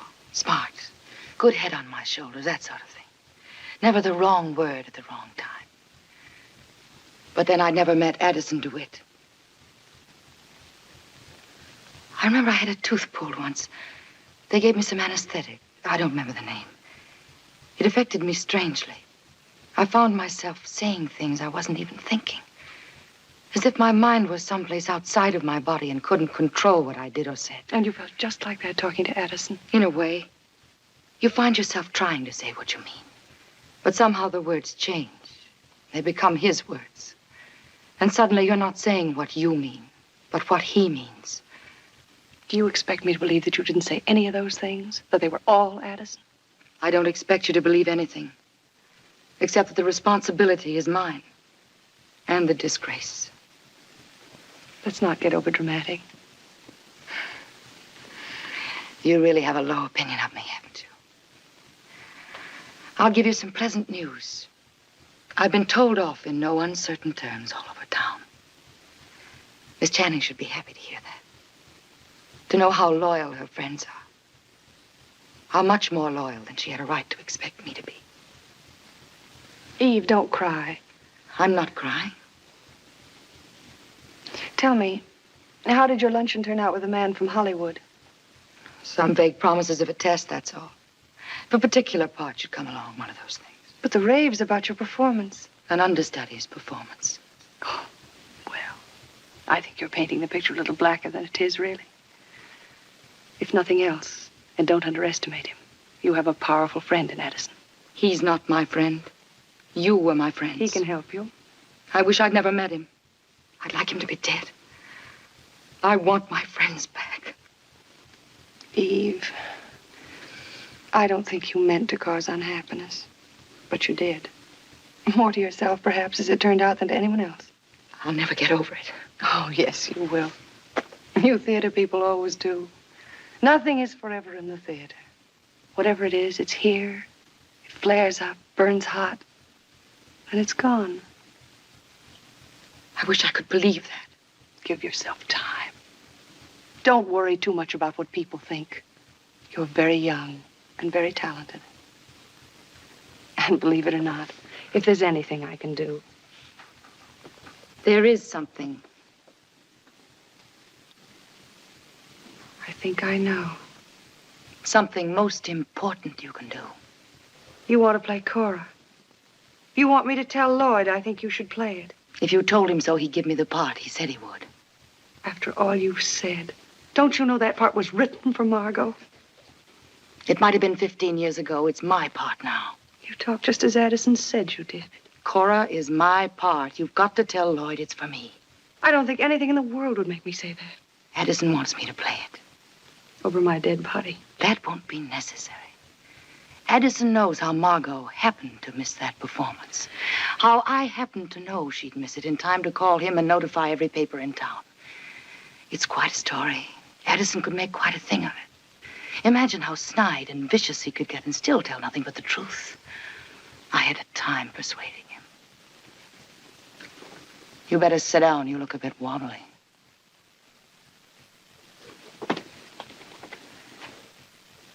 If I play Cora, Addison will never tell what happened, in or out of print. A simple exchange of favors.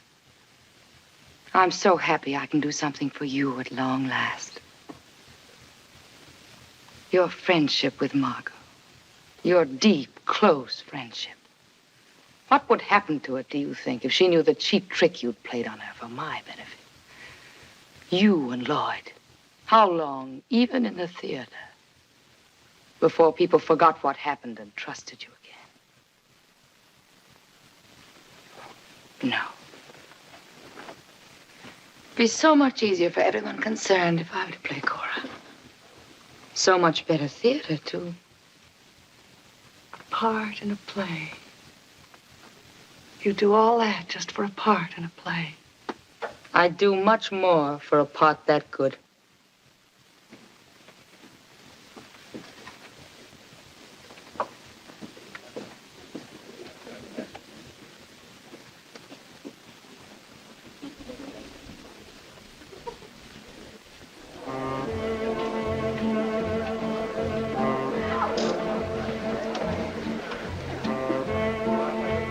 Hungry? I'm not surprised after all that humble pie. Nothing of the kind. Karen and I had a nice talk. Heart to heart, woman to woman, including a casual reference to the part of Cora and your hopes of playing it? I discussed it very openly. I told her I'd spoken to Lloyd and that he was interested. And Karen mentioned, of course, that Margot expects to play the part. Oddly enough, she didn't say a word about Margot. Oh. Just that she'll be happy to do what she can to see that I play. Just like that, eh? Just like that. You know, Eve, sometimes I think you keep things from me. I don't think that's funny. It wasn't meant to be. I confide in you and rely on you more than anyone I've ever known. To say a thing like that now, without any reason, when I need you more than ever. I hope you mean what you say. I intend to hold you to it. We have a great deal in common, it seems to me.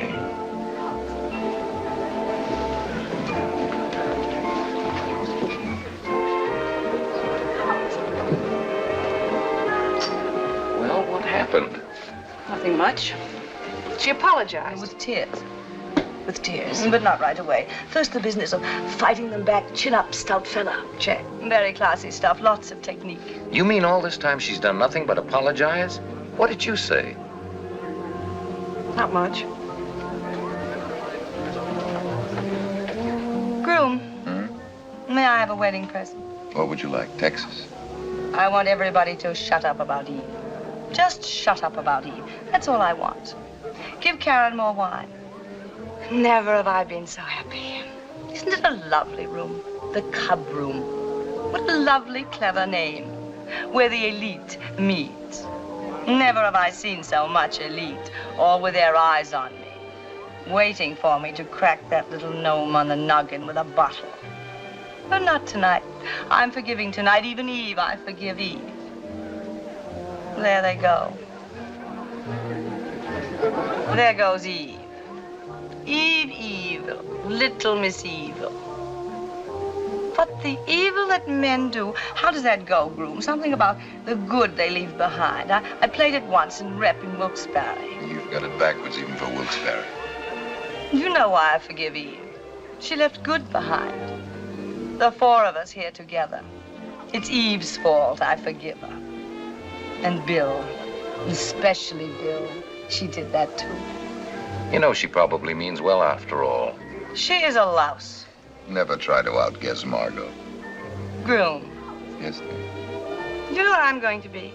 Cowboy A married lady. with a paper to prove it. I'm going to look up at 6 o'clock, and there he'll be. Remember, Karen? I remember. You'll be there, won't you? Often enough to keep the franchise. No more make-believe, off stage or on. Remember Lloyd. I mean it now. Lloyd, will you promise not to be angry with me? Well, that depends.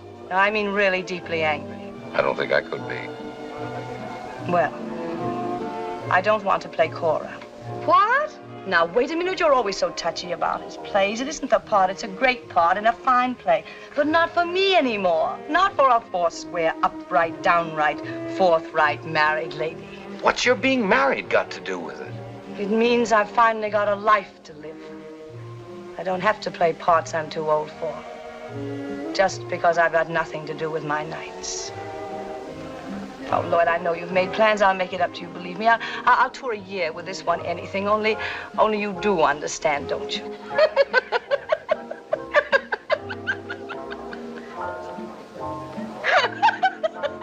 What's so funny? Nothing. Nothing. Everything. Everything's so funny.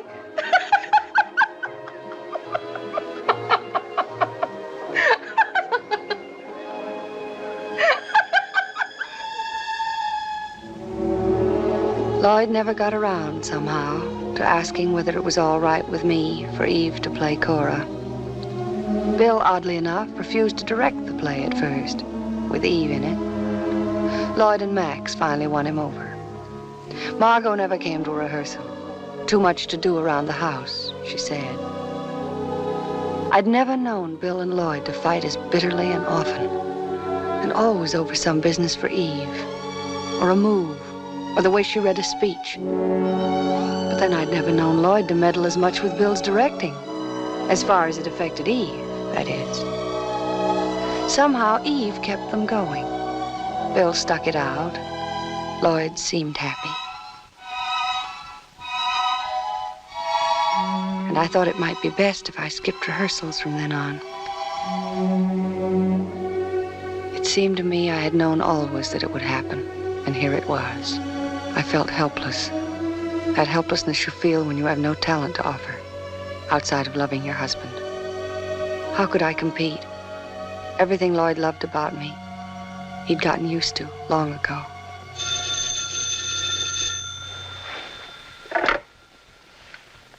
Hello? Who? Who's calling, Mr. Richards? My name wouldn't mean anything. I room across the hall from Eve Harrington. And she isn't well. She's been crying all night, and she's hysterical, and she doesn't want a doctor, and... Who is it? What's it all about? Did Miss Harrington tell you to call Mr. Richards? Oh, no, Eve didn't say to call him.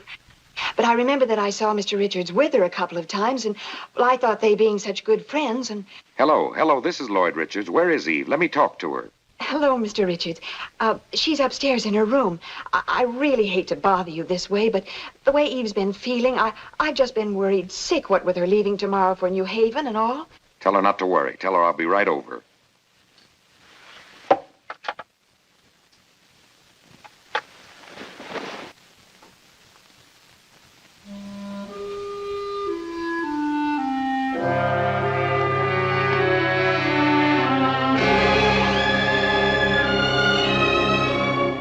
To the theater world, New Haven, Connecticut, is a short stretch of sidewalk between the Schubert Theater and the Taft Hotel, surrounded by what looks very much like a small city.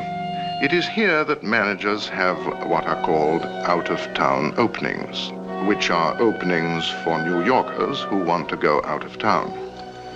What a day. What a heavenly day. D-Day. Just like it. And tomorrow morning you will have won your beachhead on the shores of immortality. Stop rehearsing your column. Isn't it strange, Addison? I thought I'd be panic-stricken, want to run away or something. Instead, I can't wait for tonight to come. To come and go. Are you that sure of tomorrow? Aren't you? Frankly, yes.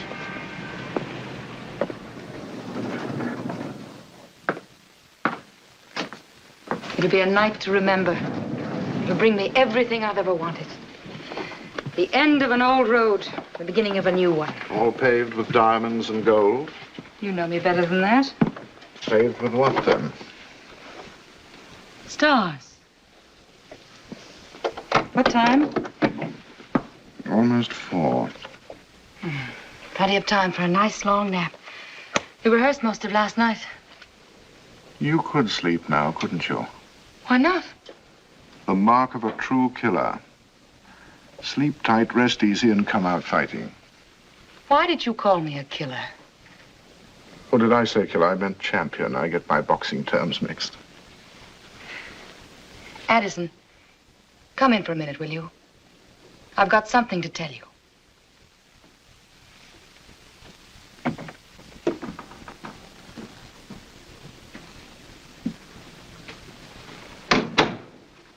Sweets are for expense accounts. Aren't you being extravagant? Max is paying for it. He and Lloyd had a terrific row, but Lloyd insisted. Can I fix you a drink? Also with the reluctant compliments of Max Fabian? Lloyd. I never have any. He likes a few drinks after we finish, so he set it up. Some plain soda. Lloyd must be expecting a record run in New Haven. That's for tonight. You're invited. We're having everyone up after the performance. We are? Lloyd and I. I find it odd that Karen isn't here for the opening, don't you? Addison. She's always been so fanatically devoted to Lloyd. One would think that only death or destruction could keep her. Addison, just a few minutes ago, when I said this would be a night to remember, that it would bring me everything I ever wanted. Oh, yeah, something about an old road ending and a new one starting, all paved with stars. I didn't mean just the theater. What else? Lloyd Richards. He's going to leave Karen. We're going to be married. So that's it. Lloyd. Still just the theater, after all. It's nothing of the kind. Lloyd loves me. I love him. I know nothing of Lloyd and his loves. I leave those to Louisa May Alcott, but I do know you. I'm in love with Lloyd. Lloyd Richards is commercially the most successful playwright in America. You have no right to say such thing. And artistically the most promising. Eve, dear, this is Addison. Oh, Addison, won't it be just perfect? Lloyd and I. There's no telling how far we can go. You'll write great plays for me. I'll make them great. You're the only one I've told. The only one who knows except Lloyd and me. And Karen. She doesn't know. She knows enough not to be here. But not all of it. Not that Lloyd and I are going to be married. I see. And when was this unholy alliance joined? We decided night before last, before we came up here. I trust the setting was properly romantic. Lights on dimmers and gypsy violins off stage. The setting wasn't romantic, but Lloyd was. He woke me up at 3 o'clock in the morning, banging on my door. He couldn't sleep, he said. He'd left Karen. Couldn't go on with a play or anything else until I promised to marry him. We sat and talked until it was light. He never went home. You sat and talked until it was light? We sat and talked, Addison.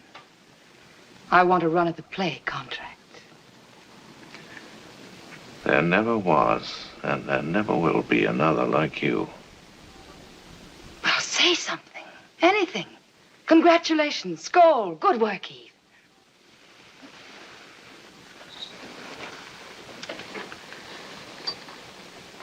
What do you take me for? I don't know that I'd take you for anything. Is it possible, even conceivable, that you've confused me with that gang of backward children you play tricks on? That you have the same contempt for me as you have for them? I'm sure you mean something by that, Addison, but I don't know what. Look closely, Eve. It's time you did. I am Addison DeWitt. I'm nobody's fool, least of all yours. I never intended you to be. Yes, you did, and you still do. I still don't know what you're getting at. But right now I want to take my nap. It's important. It's important right now that we talk. Killer to killer. Champion to champion. Not with me, you're no champion. You're stepping way up in class. Addison, will you please say what you have to say, plainly and distinctly, and then get out so I can take my nap? Oh, very well, plainly and distinctly, though I consider it unnecessary because you know as well as I do what I'm going to say. Lloyd may leave Karen, but he will not leave Karen for you. What do you mean by that? More plainly and more distinctly, I have not come to New Haven to see the play, discuss your dreams, or pull the ivy from the walls of Yale. I've come here to tell you that you will not marry Lloyd, or anyone else for that matter, because I will not permit it. What have you got to do with it? Everything. Because after tonight, you will belong to me. Belong? To you? I can't believe my ears. A dull cliche. Belong to you? It sounds medieval. Something out of an old melodrama. So does the history of the world for the past 20 years. I don't enjoy putting it as bluntly as this. Frankly, I'd hoped that somehow you would have known, that you would have taken it for granted that you and I... Taken it for granted? That you and I...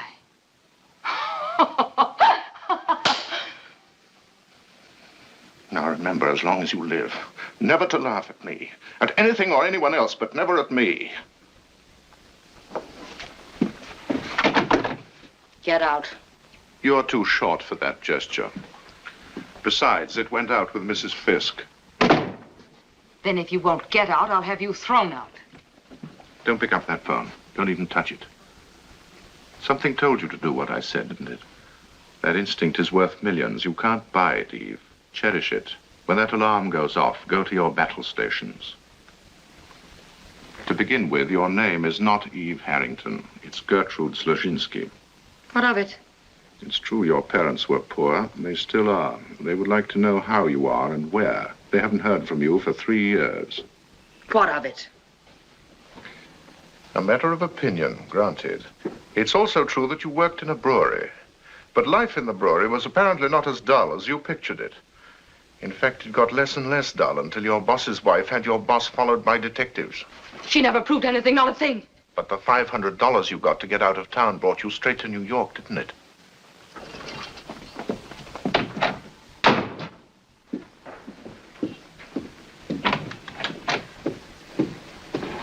That $500 brought you straight to New York, didn't it? She was a liar. She was a liar. Answer my question. Weren't you paid to get out of town? There was no Eddie, no pilot. You've never been married. That was not only a lie, it was an insult to dead heroes and the women who loved them. San Francisco has no Schubert Theater. You've never been to San Francisco. That was a stupid lie, easy to expose, not worthy of you. I had to get in to meet Margot. I had to say something, be somebody, make her like me. And she did like you. She helped and trusted you. You paid her back by trying to take Bill away. That's not true. I was there. I saw you and heard you through the dressing room door. You used my name and column to blackmail Karen into getting you the part of Cora, and you lied to me about it. No. I had lunch with Karen not 3 hours ago. As always with women who try to find out things, she told more than she learned. Now, do you want to change your story about Lloyd beating at your door the other night? Please, please. That I should want you at all suddenly strikes me as the height of improbability. But that in itself is probably the reason. You're an improbable person, Eve, and so am I. We have that in common. Also a contempt for humanity, an inability to love and be loved, insatiable ambition and talent. We deserve each other. Are you listening to me? Then say so. Yes, Addison. And you realize and you agree how completely you belong to me? Yes, Addison. Then take your nap, and good luck for tonight.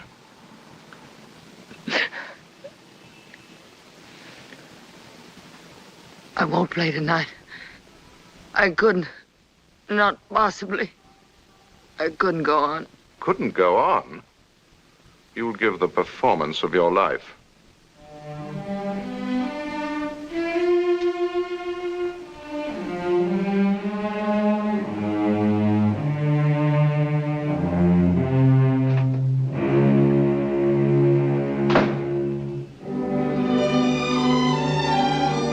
And she gave the performance of her life.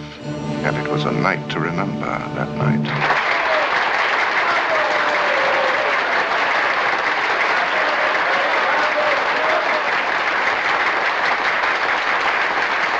Honored members of the Sarah Siddon Society, distinguished guests, ladies and gentlemen, what is there for me to say? Everything wise and witty has long since been said by minds more mature and talents far greater than mine. For me to thank you as equals would be presumptuous. I am an apprentice in the theater and have much to learn from all of you. Let me say only that I am proud and happy, and that I regard this great honor not so much as an award for what I have achieved, but as a standard to hold against what I have yet to accomplish. And further, that I regard it as bestowed upon me only in part. The larger share belongs to my friends in the theater, and to the theater itself, which has given me all I have. In good conscience, I must give credit where credit is due. To Max Fabian. Dear Max. Dear, sentimental, generous, courageous Max Fabian, who took a chance on an unknown, untried amateur.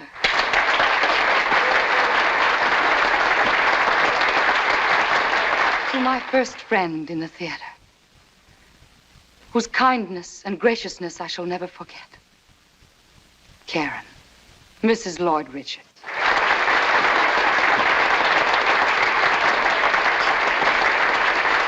It was Karen who first brought me to one whom I'd always idolized. One who became my benefactress and champion. A great actress and a great woman, Margot Channing.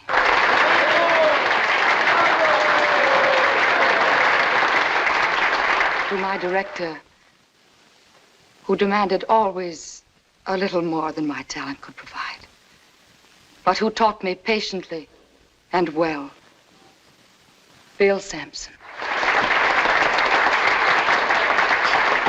And one without whose great play and faith in me this night could never have been.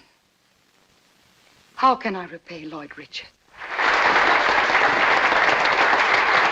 How can I repay the many others, so many I couldn't possibly name them all, whose help, guidance, and advice have made this the happiest night of my life possible. Although I am going to Hollywood next week to make a film, do not think for a moment that I am leaving you. How could I? My heart is here in the theater, and 3,000 miles are too far to be away from one's heart. I'll be back to claim it, and soon. That is, if you want me back.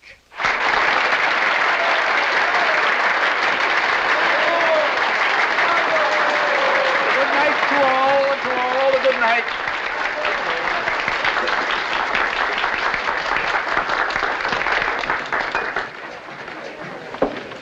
For services rendered beyond the whatever it is of duty, darling.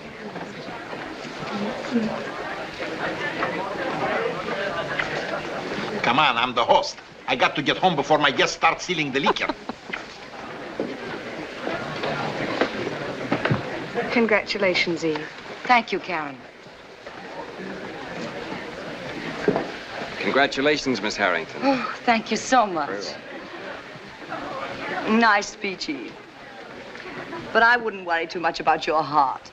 You can always put that award where your heart ought to be. I don't suppose there's a drink left. You can have one at Max's. I don't think I'm going. Why not? Because I don't want to. I'm so happy for you, Eve. Thank you so much. Well, Max has gone to a great deal of trouble. This is going to be an elaborate party, and it's for you. No, it isn't. It's for this. It's the same thing, isn't it? Exactly. Here, take it to the party instead of me.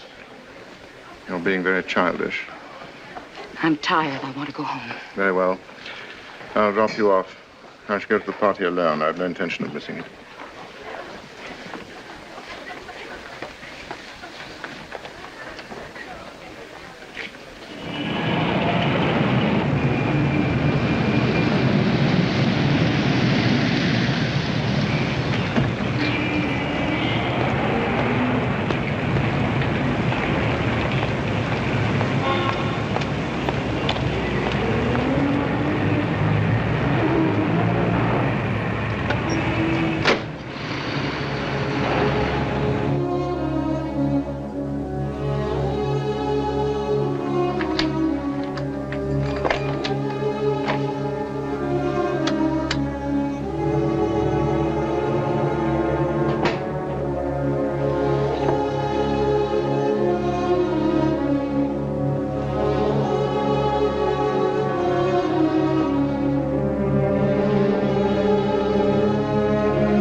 Miss Harrington. What are you doing here? I guess I fell asleep. Please don't have me arrested. Please, I didn't steal anything. You can search me. How did you get in here? I hid outside in the hall till the maid came to turn down your bed. She must have forgot something. When she went to get it, she left the door open. I sneaked in and hid till she finished. And then I just looked around. Pretty soon I was afraid that somebody would notice the lights were on, so I turned them off. And then I guess I fell asleep. You were just looking around. That's all. What for? You probably won't believe me. Probably not. It was for my report. What report? To whom?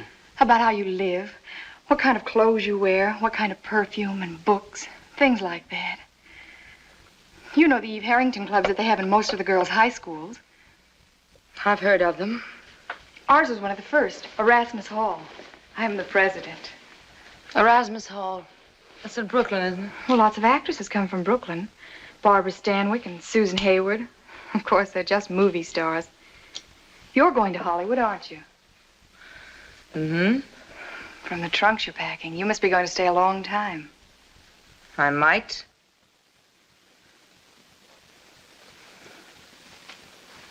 That spilled drink's gonna ruin your carpet. Maid'll fix it in the morning. I'll just clean up the mess. Don't bother. How'd you get up here from Brooklyn? Subway. How long does it take?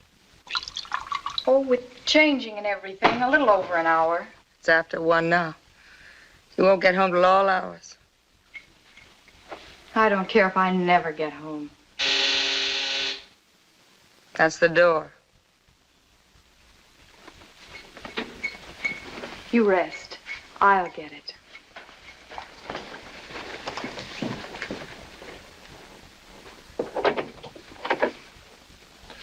Hello. Who are you? Miss Harrington's resting, Mr. DeWitt. She asked me to see who it is. Oh, well, we won't disturb her rest. It seems Miss Harrington left her award in the taxicab. Will you give it to her? Tell me, how did you know my name? It's a very famous name, Mr. DeWitt. And what's your name? Phoebe. Phoebe? I call myself Phoebe. And why not? Tell me, Phoebe, do you want someday to have an award like that of your own? More than anything else in the world. Then you must ask Miss Harrington how to get one. Miss Harrington knows all about it.